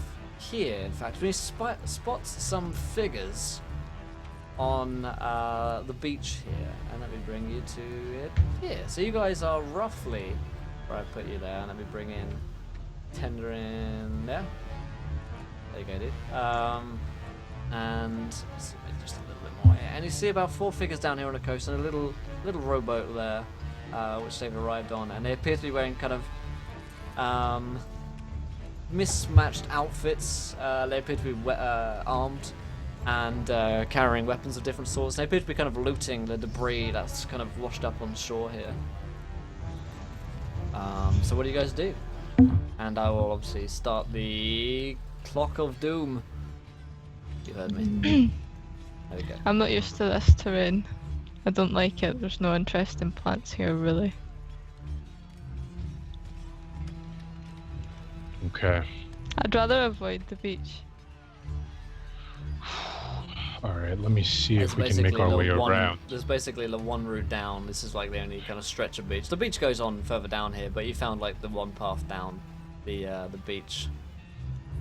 So I kind of just hold my arm, and I put it in front of her and kind of give her the silent signal.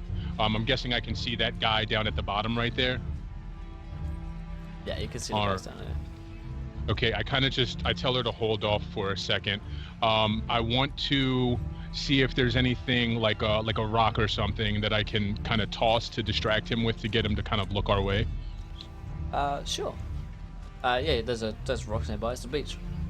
So you want to lob it so he kind of looks in your direction, basically. Right. Sure. So you toss a rock. He like turns and looks towards you, and he calls out, "Who goes there?" I'm already feeling like this didn't work out the way I wanted to, so I kind of whisper to her, "Can you do any like animal calls or anything?"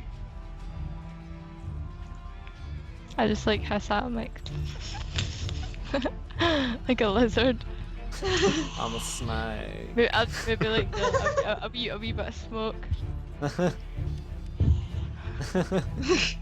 Does this make him? Like, does he Uh, come closer towards us at roll all, me, or is he roll just? me a deception check, Haley. See Oh, if he believes in okay. your lizard noises. Oh, I was just making them to Just to me? Oh, okay. If you're not doing it to distract him, attention. then he's I just. was sort of more like they wouldn't even hear me if I tried to make animal sounding noises. It's just a hiss. So my body kind of goes rigid when you do that, and I'm a little bit like shivering, but I'm like, all right. I don't know what we should do now, though. He's kind of coming in closer to investigate. He's gonna spot you Okay. basically very soon. Okay, so as soon as he's kind of in view, and like I kind of see his other friend down there, I want to just lob a dagger at him, like at his head. Nice. So yeah, roll me initiative, and you have a surprise round on these guys Okay. because they were not expecting this. So Tendrin, had your turn on a 22. That's pretty good. And Brilliant, roll me initiative, and turns for these guys as well. So on a, Oh, sorry, I forgot to click my token. I always do that. I forgive you. This time. So 15 from there, so 22. So nice. So Brilliant's actually going to go first, and then that 20. So on a stealth round, you guys are going to go first. So Brilliant, and then Tendrin, and then in normal order will be Brilliant, Tendrin, and the bad guys, pirates. So Brilliant, what are you doing? He's about to launch a dagger at this guy's head. You suspect this might not go well in terms of negotiations. So what are you doing? Haley, it's your turn. Oh, you're muted. I book it into the undergrowth behind me. I just Okay. turn in, I turn into like a stop motion, and then I do like a really powerful like full in sprint into Nice. the forest. He's off into the forest. So, Tendrin, your turn. Looks like you're immune on Alright, this so. one. Alright. I've got the dart up. You know what? I'm gonna wait for him to get a little bit closer and see what he's about before I just lob it right at him. Okay. So yeah, he's. You can make out he's. I mean, he's clearly some kind of piratey type. He's not an official Navy officer, clearly, because he's not wearing any kind of uniform. And so if he's here just looting on the beach, you'd probably suspect, and armed with like a hook in one hand and a sword in the other, you'd probably suspect his intentions aren't so pure. I let fly. Alright.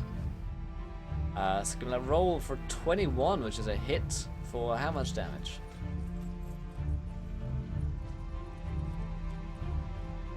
Four damage. Okay, so on 4 damage, he doesn't die, but a dagger just kind of flies straight down into rather.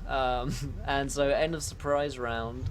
Brilliant, it's your turn again. You're kind of off in the undergrowth. We'll put you up here for the sake of it, having you still on the map. And you are probably kind of hidden from these guys. You can see what's going on down below, though, as these guys start to hear the cries and kind of turn around and do piratey noises. So what are you doing, if anything? You're muted again. There we go. I'll find a good You'd be very drunk if we were playing these rules. I would Yeah, be very terrible. drunk. I would find a good vantage point on sort of Sure. turning around the dune, and yep, set myself up for Have a to little picnic. concentrate. Okay, cool. Tendrin, your turn. This guy's got a Okay, dagger implanted in his body, but he's not down yet. Okay, this time I'd like to move in closer to him, like right in front of him. Yeah. And go for an unarmed attack. I have flurry of blows, so I get 2 attacks on him, unarmed. Nice. And I can also use, I believe it says I can use my dexterity to roll for my attacks instead of. Yep, if you're using a finesse weapon, then you can. Yep. Okay. But I get like a -2 on the second roll, so I don't know how you want to work that out. Just add a -2 on it. Okay. Cool. So a 21 and a 14, so both are hits. Okay. So roll me damage. that sweet, sweet damage. What's he doing now? Remind you guys, if you haven't followed, do hit that follow button. Join us tonight. We just had a viewer decision, which was a lot of fun, and we can have another one if we hit 25 retweets as well. Just 2 more patrons on the Patreon.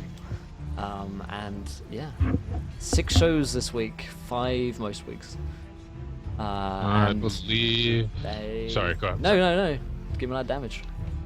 I'm just looking to see. I think my damage on that. Yep, D4. All right, sorry about that. No worries. And as Panda's saying in chat, every Thursday you guys can come along and play with me. Or you can apply for next month's D20 dating as well. So 4 damage with 5. So this guy goes down. Whereabouts do you place these daggers in his body, in his bodice? I'm sorry? How about do you kill this guy, basically? Describe to me how you murder this man. I give him like 1 gut shot. Yeah. And then with the other fist, I just punch the dagger further into his skull. Nice. He goes down, and the others are on their turn, very angry with you, and start to make piratey noises and step towards you. 2, 3, 4, 5. So he's just going to step over his dead corpse of his friend and take his full turn running towards you. And this guy is just going to make it to about here and spend his full turn running towards you. This guy, however, is going to take a shot. He's going to take a dangerous shot as his friends are moving in there. So, let's see. You're going to take a 7 versus your armor class. As he shoots you with a crossbow. Is a 7. That's at me? Yep. I've got a 13 armor class. Alright, so that's a miss. Grillian, it's your turn. You see down below Tenderin is fighting 3 guys currently. And what are you doing?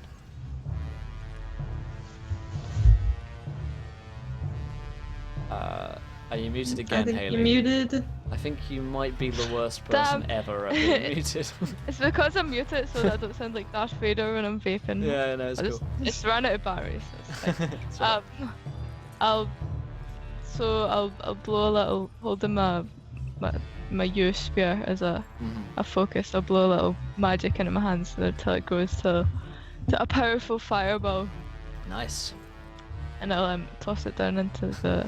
Poor pirates. Only wanted to loot, pillage, and murder. I know, Pinkies. I'll roll it down the hill towards them. Nice. Roll that fireball down. Roll that fireball. Roll it down the mountain. So 15, or is that a DC? I don't know if you're meant to be rolling for this one or not. Again, you might need to look up the wording. That's the cantrip for it, like the one you drag over. Okay, cool. So 15. That's probably gonna, depending where you're rolling it. I mean, it's within like a 30 foot, so it's gonna also hit Tenderin. So 15 I'll versus. be more from behind, like by angling myself the previous turn. Okay, so where do you want to be on the map? Oh, sorry. Sort of just in a position to hit. Okay, so Them, if one of these, if you're rolling it, you have to center it like here, then within 30 feet. I mean, if each one of these is 5 feet, then you've got a fair amount of. Understanding its widths and diameters. Just kind of put it down there. Yeah, you roll it down there. Okay, so it might hit this guy as well, actually, at that point. So hit a 3 of them for how much damage? Oh. The last 8 went up. 8. 8 damage, not bad at all. So they each look horribly burned and they start screaming, "Arr, that's so hot, and yet it's not in a good way." That is your turn. Tenderin, these guys are roasting right now. They've been absolutely roasted. But not in a good way. Are they like burning, or are they just kind of like? They are burning, yeah, they're on fire. So We're I on might not wanna fire, but touch not in a them. good way. Yeah. Alright, I wanted to hit them both, but I don't want to touch them if they're on fire. I'll just I mean, you can touch them with their sword. With your sword, you have to touch them with your, your hand. Right, I wanted to double hit, but I'll just sword the guy that's right in front of me. Okay. That's what I call a hot date. Nice, a 19 is a hit for how much damage? 4 piercing damage. So this guy in blue here, you attacking? Yeah. Cool. He is no more. He's no longer for this world. Poor crazy Jim. He's dead now. Anything else on your turn? I'd like to move just so that the line of sight, the guy, like I'm kind of, he's between me and the guy with the gun.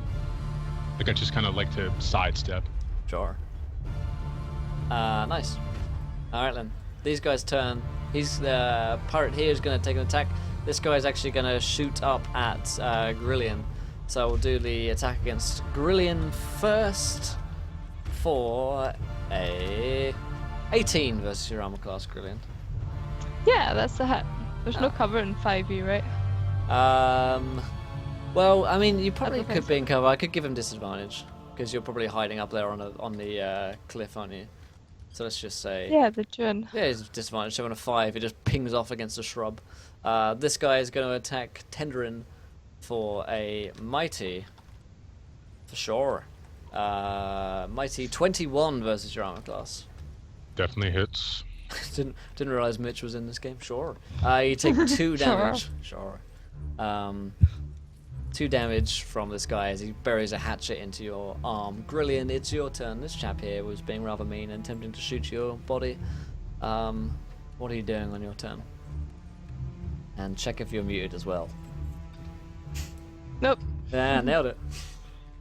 I will toss another little fireball down towards the beach, though. All right. Sweet. So, 11. 11. It's not a hit, unfortunately, against this chap here. So he's going to take half damage. So roll your damage. He's already taken 8. Oh, I've done that again. Sorry. I keep forgetting to write the roll. I don't usually have it. So he takes damage. 2. So yeah, overall he's going to take death damage. He goes up in a ball of flame. As he screams, he attempts to get himself into the water, but by the time he reaches it, he's already dead. Tenderin. Got one guy left in front of you. Okay, I'm going to use my feet, another flurry. Nice. 11 is not a hit, unfortunately. Ouch. Feels bad, man. Anything else? I'll just kind of look him in the eye and just kind of puff out my chest and pass turn. He arrs at you as he attacks for a 20. God, I'm rolling so well. Which she must be a hit. So you take a mighty 4 damage as he buries a second hatchet into your other arm. Grillian, one guy left standing. All others lay dead in your path. I'll just shout out, surrender! Okay, roll me an intimidation check. See if he wants to give up or not. I don't think it's really intimidating. It's more like please do it. Throw down your weapons. Oh, in that case, he's not gonna listen to your pleas to give him to make himself give up. Tenderin. Unless you're doing anything else, Grillian. Okay, so she tried to persuade him. Well, to put it down. I guess. But he's kind of not listening to a please give up sort of thing. He's nar booty. Okay, so I take a real deep breath and I yell at him, "You heard the lady, put it down." Alright, roll me an intimidation check. I'll give you advantage because Grillian's helping out there. You're coming at him, good cop, bad cop. For a 15, he says, alright then. And he throws down his hatchets. My bad. We've got 1 minute left to get on this boat here, I guess. Alright, I tell him I don't really know how to use firearms. I need him to pick up his buddy's gun and shoot it off to signal to the boat. Alright then. And he heads off, grabs his dead friend's gun, to signal to the ship. There you go. Now can I go free, please? I look at her and say, "What do you think?" Why ever not? You heard her, lady. Bye. And he stretches out into a massive human of himself as he runs very quickly through time and space and flies away. Team so, Rocket. Yep. So I'm assuming you guys get on the ship and head off to the capital at this point. So that's a success. All 3 successes all around. Good job, guys. So Sydney, I'm handing it over to you once again as I play some smooth jazz. Alright, so do you want a charm point to talk to the lady and try to woo her for a minute, or do you want to give a sabotage point to another player? Let me remember here. Okay, so Thomas gave me a sabotage point. What did you do, Tyson? Did you? He gave a sabotage point to Thomas. Okay, then I'll give one to Tyson. Fair and square here. Alrighty. Honorable. Funny if you just taken like the charm point, it'd been like a minute of silence. Yeah, I was wondering if people just like yoke. No one can speak. So Tyson, roll me a d6, my friend. And if we get a double, we can go for a new question. By the way, So- Will, when people go really fast, they shrink, they don't stretch. No. I've roll 20 logic. They definitely go longer. So, what is, Tyson, the most embarrassing moment of your life?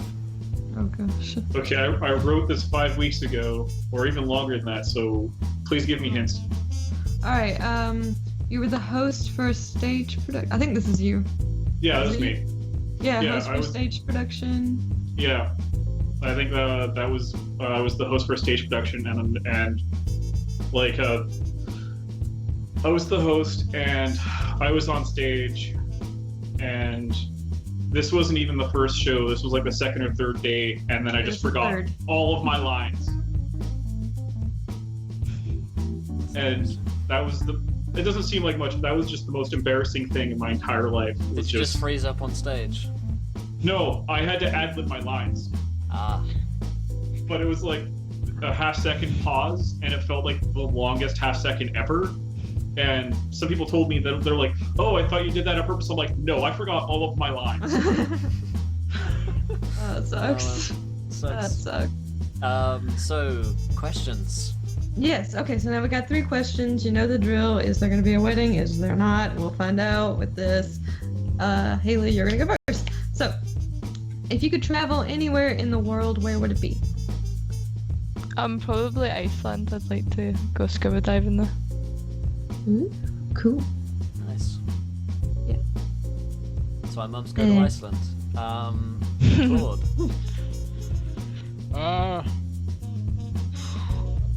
Real world, Yeah. real scenario, Japan. If it exists, I'd like to go to Atlantis. There's like a vacation theme park thing that it's Atlantis. It has a big water slide that goes into a pool with dolphins. That sounds pretty awesome. It's a thing. Anyway, question number 2 is: are you a cat person or a dog person? I'm gonna have to say dog person. How can I not? I feel like I'd be betraying him. Claude, are you a cat person or a dog person, friend? I've had cats all my life. Cat person through and through. Controversial. Okay, well Controversial.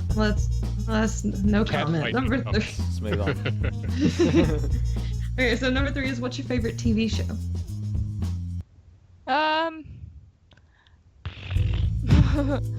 Either I really like Rick and Morty. I think it's got some really intelligent humor. But I also like Chain Illinois.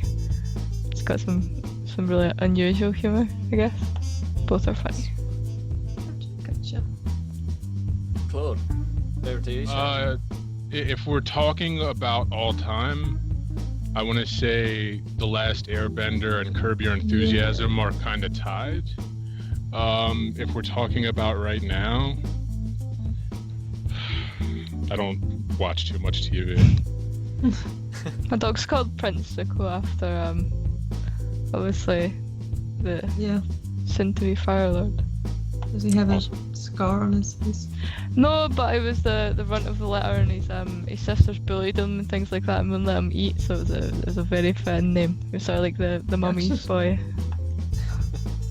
Alright then. So is that 3 questions or is that 2? Yes, that's 3. That's 3. Okay, Len. On that feels bad man note, you let's go to the 4th and final act of the show, which is the grand tournament. So we're back in a capital city, and of course we have the 3 competitions. Let me go to the sabotage table there. Here, so in the capital city, our suitors, our adventurers have returned to win Fair Lady's heart. King John's managed to get himself a ship over here to come see this, and Cuthbert's managed to somehow teleport his body over here as well. So let's bring the 3 of you guys in. Seeing as Jar Jar voice didn't win, I don't have to do the ridiculous Jar Jar voice. It says bring Tiberius here, Tenderin here, and we'll have Remington Post over here. So, of course, it's an archery competition, and then we stop the smooth jazz as we go once back again into deadly serious roleplay. Deadly serious. Yeah, you guys are here. You've travelled. It's probably been a few weeks. Returned to the capital city. The war's still raging, but you know who cares about that? There's a competition on. And of course, Cuthbert is going to be announcing this time, and he says, "Right, so, lords and ladies, presented." It's very kind of Knight's Tale. There's thousands of people watching in the crowd, you know. And so, King John has held his tournaments to decide a suitable suitor for our dear Lady Princess Grillian. There's a big cheer because everyone loves Princess Grillian. And then he's like, and so the first is archery, the second will have a melee, and third the poetry competition. So, starting on our left, we have Mr. Tiberius, and then we have Mr. Tenderin, and then finally we have a returning suitor, Mr. Remington Post. So, to start things off, we'll each have 3 shots on the target. So, Tenderin, and you each have a kind of standard bow, so just plus your dex and any proficiency that you have. So yeah, you just get 3 shots. We'll go around in order that we see guys on here. So, Tenderin, there's a target at the end there. You've got a bow. How confident are you feeling as you're taking your first shot? I close my eyes. Just breathe real deep. Oh wait, you'll be over here. There we go. Bring it here. Cool. And take that first shot, I suppose. Okay, you said dex it is that we're doing? Yeah, it'll be a dex base because it's a long bow. And then you are Tiberius. Finally, right. You're Mr. Remington Post. Oh, I seem to remember didn't do fare too well previously on the archery competition. Remington One, won. I think. Did he win? Oh shit, I don't remember. Yes. He was the only one that actually Oh hit yeah, the no, he target fucking in the nailed center. it. Yeah. The other one's like shot a family or something. Oh, that's right. Yeah, Yeah, Tom's it got was the Tom that was too distracted by the other one and killed the entire family except for the father whose hand was shot through, I believe. Yeah, I mean, I guess that rings a like bell. it depends on what you think is a win. Yeah. Well, I mean, mass murdering a family is always a positive. If the case of sarcasm didn't come through, that was... Tenderin, 16, that's a pretty good hit. So yeah, your arrow finds its way, despite your closed eyes, to the target, not directly kind of bullseye, but kind of towards the center, within one of the inner rings. There's a big cheer goes up from the crowd, as the orphaned child is somewhere in the crowd, from last month's, still mourning the loss of his parents shot from his competition. But still, he turned up to see it. It's just such a great show. So Tiberius. I do, just a quick question, would it be okay doing a bolt, I would just drop it and shoot a bolt of fire? It's also a range attack. Would that work, or do I have to shoot I mean, the the bow? rules of the competition did say they have to use the bow, but I'm not stopping not you a- from doing it if you want to try it. I'll go with the bow for now. Okay. Horribly. You never know. The gods of the dice. Oh, could be- crap. Nat 20. So what are you talking about, rubbish with a bow? So, you land bullseye straight center in the target, right in the middle there, and a huge cheer goes up from the crowd, and even King John, the kind of gruff-looking, we'll say half dragonborn, he even claps. Good, not bad.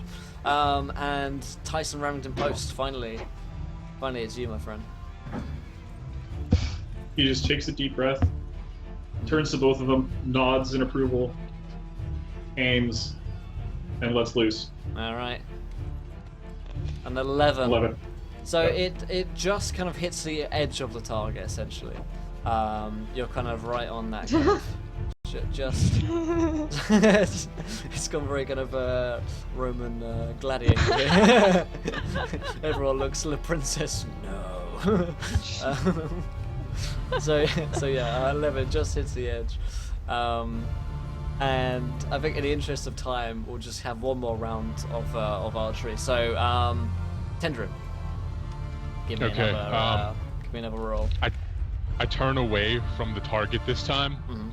and I bend full backwards, looking at it upside down, and let one fly. Nice. 13. Again, it's slightly more centered than Tyson's shot approach, just in the blue here. It's not incredible, but there is a round of applause and a cheer as you do it. Tiberius, after absolutely nailing that last one, there's a bit of pressure on you here to live up to expectation, to prove it wasn't just a fluke. Surely it wasn't. A 21. God damn, Nice. Tiberius. Oh my That's gosh. the boy. So yeah, everyone's like, incredible, and King John like claps, and Cuthbert says, "He's rather good, isn't he, Princess? I didn't think he had it in him." To split the first arrow. Mastery of a skill is always impressive. It's to be applauded.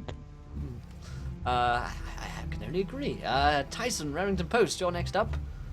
Take your last shot, my friend. Let it loose, fire the bow, hit a goose. Ooh. 21. Not so bad either, holding off the form. So, yeah, you land it pretty dead on.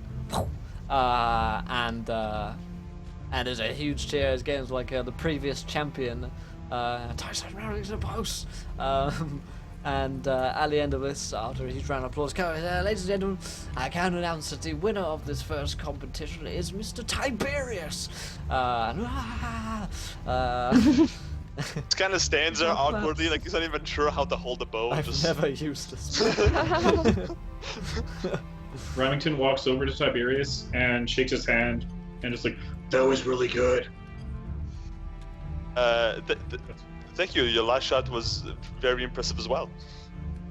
I bow with them both. Unless I'm merely hoping my luck carries over into the grand melee. Melee? You know what I mean. All right, so Cuthbert says, right then, on to the next round, and then we cover you, all you guys. Let's bring you in to the madness in the tournament melee. So you guys move on to the next kind of middle of competition. Lee's not here anymore. Thomas isn't here. Rem's not here. Tyson is here, but we'll bring in his new token. So yeah, let's put you here, and let's put you guys here. Let's bring you a little bit bigger there. And Tenderin, let's put you in this corner here. And who's the last one? Remington Posters puts you down here. So then, Cuthbert is like, so ladies and gentlemen, perhaps the most important competition, the Grand Melee. Now, they each have blunted weapons, magically blunted, so that they won't kill each other, but dropping them down to unconsciousness is when it's all part of all part of the fun, right? And the crowd are like, blood, give us blood. And go to the, yeah, it's a spot of friendly fun. Now, I believe I did remember to blunt the weapons. Let's hope so anyway. So, let's begin. And you guys can each roll me initiative to begin the stuff. So yeah, Peter Noster, how's it going, my friend George? Oh, How are you, my friend? Oh. A Rolling. Flanelin angrily says, a nat 20 and a 21 doesn't beat a 16 and a 21. Well, okay, Len. I believe the rolls were 16, 13, nat 20 and 21 from Tiberius, and 11 and 21 from Mr. Ramington Post. So chill your tits over there, my friend. So what are your initiatives looking like? Oh, nice. Not bad for Tiberius. Is just on an absolute roll today. yeah. Hopefully, I'm not gonna slaughter in the next couple of ones. Yeah. And by the way, you guys are obviously back up to full if you haven't already set yourselves back up to whatever you had. So, Tenderin Actually, on a I 7. just had one more question. Yeah, go ahead. Is there any possibility that during this whole time that I was coming over here, that I arrived and already had one of my familiars with me? Sure. My familiar spell? Okay, sweet. I'm gonna have an owl on my shoulder. Nice. So, the turn order is Tiberius, Tyson, and Tenderin. So, Tiberius, what's the plan here? What's the plan? Well, let's see. Where's everybody at right now? Okay, I'm probably gonna back up slightly at first, and then I'm going to. What happened to Speaker? He's in the background. Don't worry. I'm gonna He's the back up here and send let's see, probably my instinct is to use magic, so I'm gonna fire off a couple of magic missiles towards Tenderin, Nice. aiming them at non-lethal spots, of course. Okay. Give me that roll. Our hit points were reset, right? Yep, hit points are all good. They're auto hits, so the damage is Oh yeah, of course, magic missile. Sorry, I was listening. or No save. it's a hit. That's pretty much Yep. the it's beauty of magic missile. 4, 8, and with the last one, 11 total damage. I'm out. GG no re. Nice. Right, Just and, kinda slump back. this is non-lethal damage. So I'm gonna have, let's say, I'm pretty good at this. I'm gonna have, let's say, hit the knee, so he would fall down, and afterwards it's kind of 2 of them in the shoulder, so he kind of reels back and just collapses there. Nice. All right, he's down. King John kind of continues clapping. He's very impressed with Tiberius thus far. My soul claps for you Yeah. in my knocked out state. He's just getting knocked out, and Cuthbert says, "The first falls." Listen. There's a huge, there's a huge cheer from the crowd. Tyson, it is your turn. Wait, I still have some of Oh, my you still got some movement. stuff going on? Yeah, feel free to move away. I'm going to use the rest of my movement to head, let's say I move 5 feet already kind of away, so... Tiberius how much- laying down the smack of... I still have 25 feet to move, so I'm going to go here, I suppose. Tiberius Smackdownius. Nice. Right. Cool. That takes it to Tyson Ramington Post, your turn. So I guess Ramington's going to try to charge to get as close as possible. Sure. Char. You probably don't have enough movement to get to me and attack. It's probably going to have to be a dash. I could probably Yeah, dash probably towards- most likely. But he should be able to get base contact, no problem. Should be able to Or touch tips at the very least. oh yeah. Oh. Yeah, now you're touching tips. That's more like it. That's what you like to see, Will. Uh-huh. Alright. So Tiberius, we would have Tenderin's turn, but he's down. Unfortunately for him, Tiberius. Alright, and let's see. I'm going to cast Sleep. Do you have 11 hit points or less? No, I have more than that. Crap. Okay.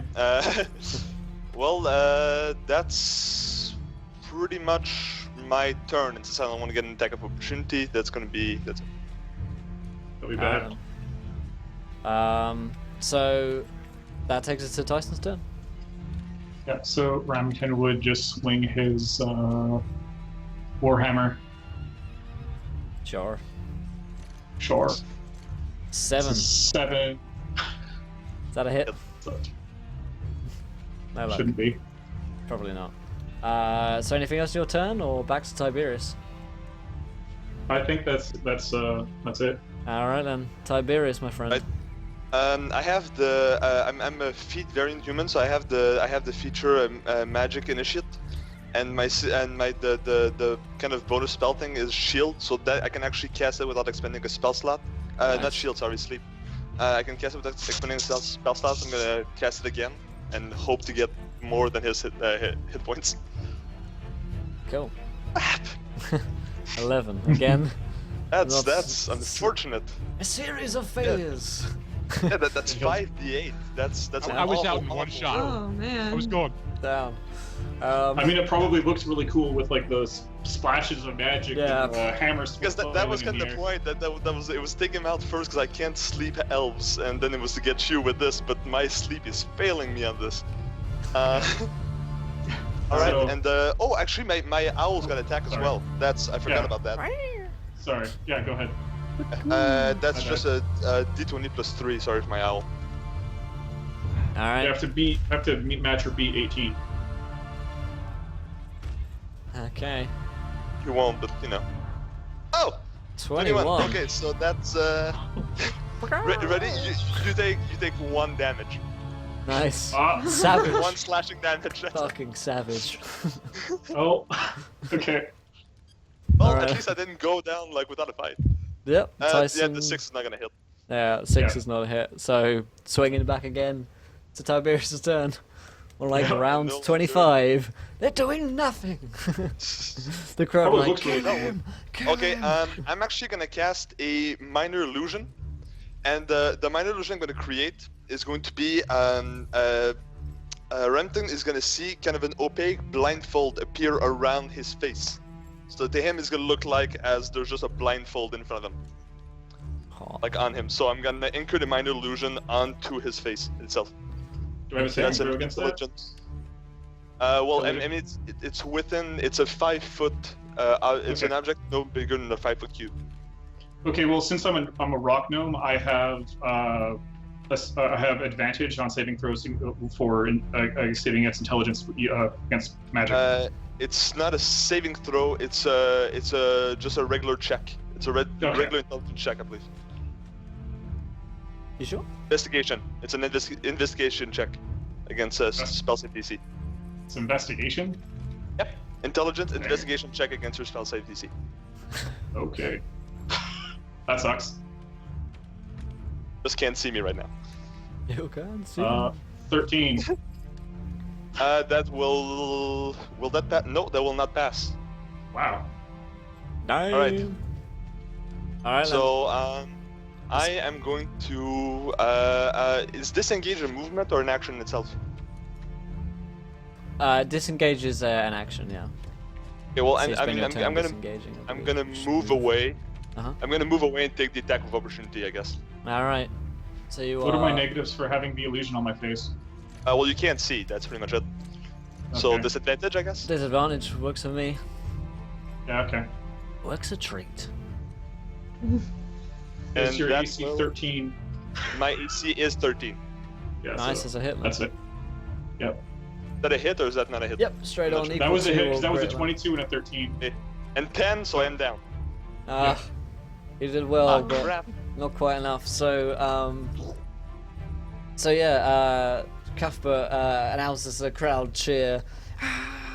And he's like, and our winner is Mr. Tyson Ramington Post. He kind of runs over to you to like lift your arm up to the crowd, you know, like, come on. He leans down to bring your arm up, probably. Probably like up to his waist Up height. to his and waist. Ramson's like, Yeah. And the crowd. Well, as he's doing this, I'm goes gonna dispel the. Yeah, and Cuthbert goes round and kind of brings you guys back up to consciousness, goes round and heals you guys back. Come on. And after, right after he's done raising Remington's hands, Remington is going to try to help get everyone standing. Cool. Just be a nice guy. Cool. And so Cuthbert says, and on to the third and final part of the competition. To win fair lady's heart, let us go to the poetry competition. He says menacingly. And the old princess is still there. Yep. She's still hanging out in the garden. Good old Lizzie. So we don't really need your guys' tokens for this, but we'll bring them anyway for laughs. So we have Grillian over here, and the three of you guys here. So what kind of is anyone stepping forward immediately to like offer their poetry to the princess who have your own shrubbery? As Cuthbert is like, and so the princess will decide the winner here, the winner of our tournament, and well, this part is very exciting for all of us, as I'm sure you know, a recital of some lovely, delightful poetry to win fair ladies, fair maiden's heart. He gets a little bit emotional, wipes a tear away. So, gentlemen, please step forwards. In this order here, from Tiberius winning the archery, Tyson winning the melee, and, well, Mr. Tendrin for not winning anything. So, you have the first chance. Mr. Tiberius, please step forwards. Say some poetry. I'm starting to I'm starting to compose it. And any chance I'm too stunned from the hit, the Warhammer I just got the head like 5 minutes ago?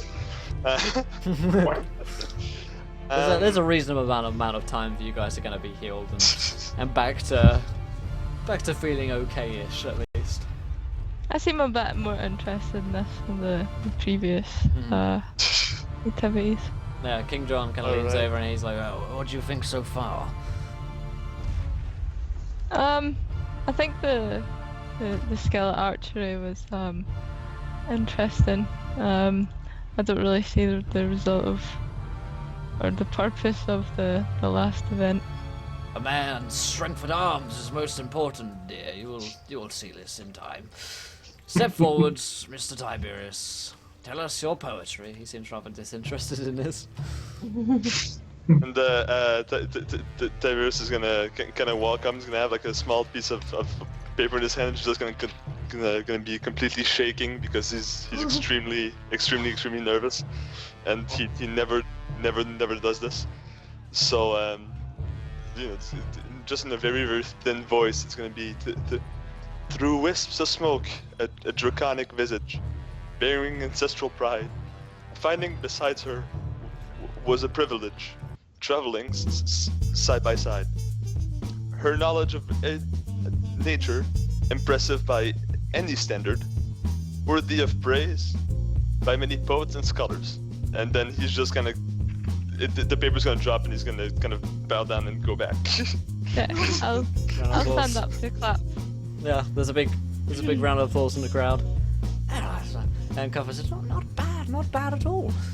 Mr. Remington Post, do step forward. Remington steps forward.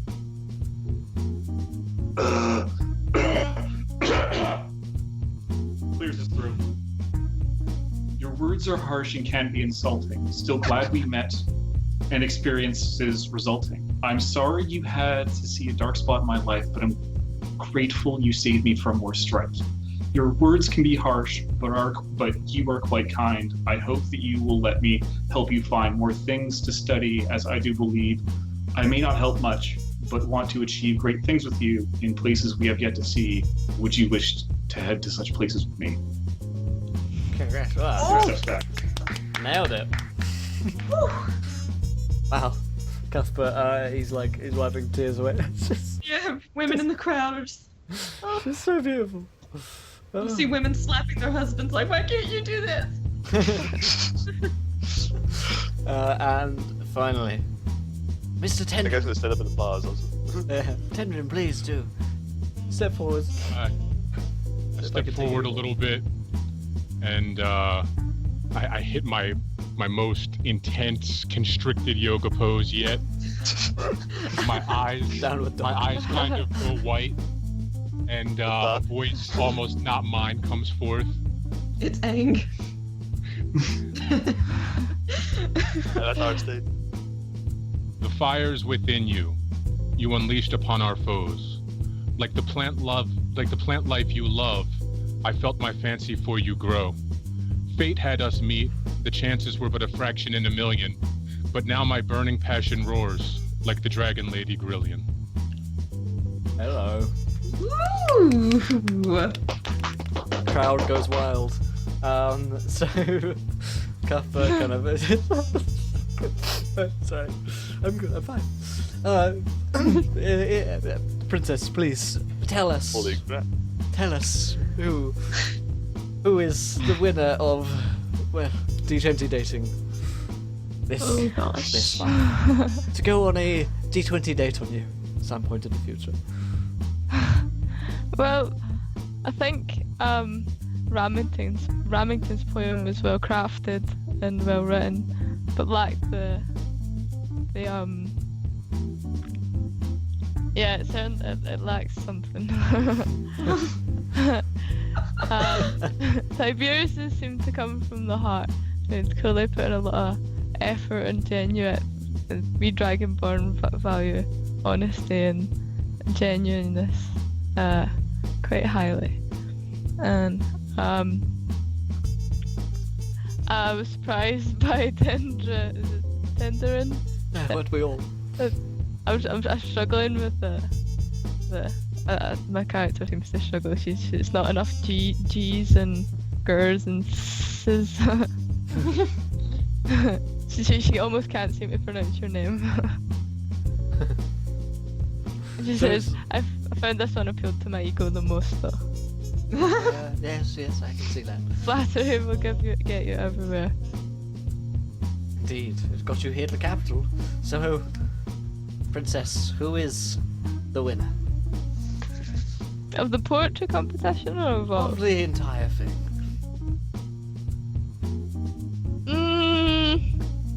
I would have to say Thomas. I like Thomas's poem the most. Mr. Tiberius! He goes over, he goes and takes you in a massive hug. He's not wearing a shirt, but he just goes and hugs you as he's still crying. So beautiful. And basically, my arms are on my side and I'm just like this. Just... Come here, son. And he said, Mr. Tiberius is the winner of D20 dating. And he raises both your arms up. Ah! And the crowd goes wild. And they poke champ. So, there we go, ladies and gentlemen. That is D20 dating for this month. So it seems like happiness lies ahead. Sid, what do you think? What's the ship looking like? You thought it was a strong ship. Yeah. Oh yeah. This is the one I was kind of pulling forward. So. Wow. Cool, Tyson. I like to say that I was rooting for both of you guys all along. As well as Thomas. I remain impressed. I was impressed. I was extremely impressed by the other two poems. Very good. I heard. Yeah, I thought the nervousness was cute. I thought your character would be like that as a scholar. So that it was very authentic. It's a gentleman. It's good and a scholar. Oh, it's because I've actually done this in real life before, and that's how it happened. Oh. Wow. So, didn't even have to get him to roll on the sabotage table. He's just giving them away now. So, hopefully we'll see both Thomas and Haley back on their D20 date on an episode of The Boys of Number on a Thursday night at some point. We'll figure that out for you guys. But what do you guys in chat think? Did you enjoy tonight's episode? Did the guy you were rooting for come through? Is this like MTV's Date Bus? Exactly like that, but with in D&D. Wait. Can I say one thing? You may. Hello. Well, I gotta hand it to you, Thomas. You did it. Oh God. Good Lord. You definitely leg up on the competition. That's just weird. I think I'm they're gonna- real. I think we can officially crown Tyson king of props for this episode. Yeah, by you definitely far. win the prop prize. Yeah. That's, A lot more props. Whee! yeah. Thomas, what's your name in chat? You are owed 1,700 gold for your victory. My name in the Twitch chat. Yeah. Wiz D&D. Wiz D&D. 1,700 gold to you, my friend, as well as to the Instant Mage, Haley. Congratulations, the commiserations, but still some parting prize to our friends. Tyson getting 17 gold, and finally to Claude and I've forgotten your handle. It begins with a C. It's it's my name. Hold on, pretty much just misspelled. Nice. So give me a boop or a bop in chat, and I can give you. There we go. There we go. Claude Bernhard gain 17 gold. Congratulations, guys. Commiserations to you guys, but you go back into the pool of men, the men pool, the man pool. It's so manly, and it's so manly in there. You guys are all just hanging out in a pool together. It's great. That's a whole different episode, however. I have to wait until next time. But thank you to you guys for coming on. Thank you guys for being brave enough to come on and having a good time once again. Thank you to Haley for bearing through all of this and being I had a good time. Good. Yeah. And I hope you guys enjoyed yourselves. We're going to say goodbye to you guys here, and we do have a little bit left of the show, so I guess me and Sid will hang out for a little bit and take some questions, some D&D, and chill. So think guns on you guys. We'll see you guys again soon. We'll organise a D20 date for you guys at some point in the future, hopefully. And yeah. Oh, maybe go out for Italian food. Yeah. In Nailwood. That's such a nice place to have a date. So yeah, we'll see you guys soon. Thank you again for coming on. Been wonderful. I'll kick you into the abyss.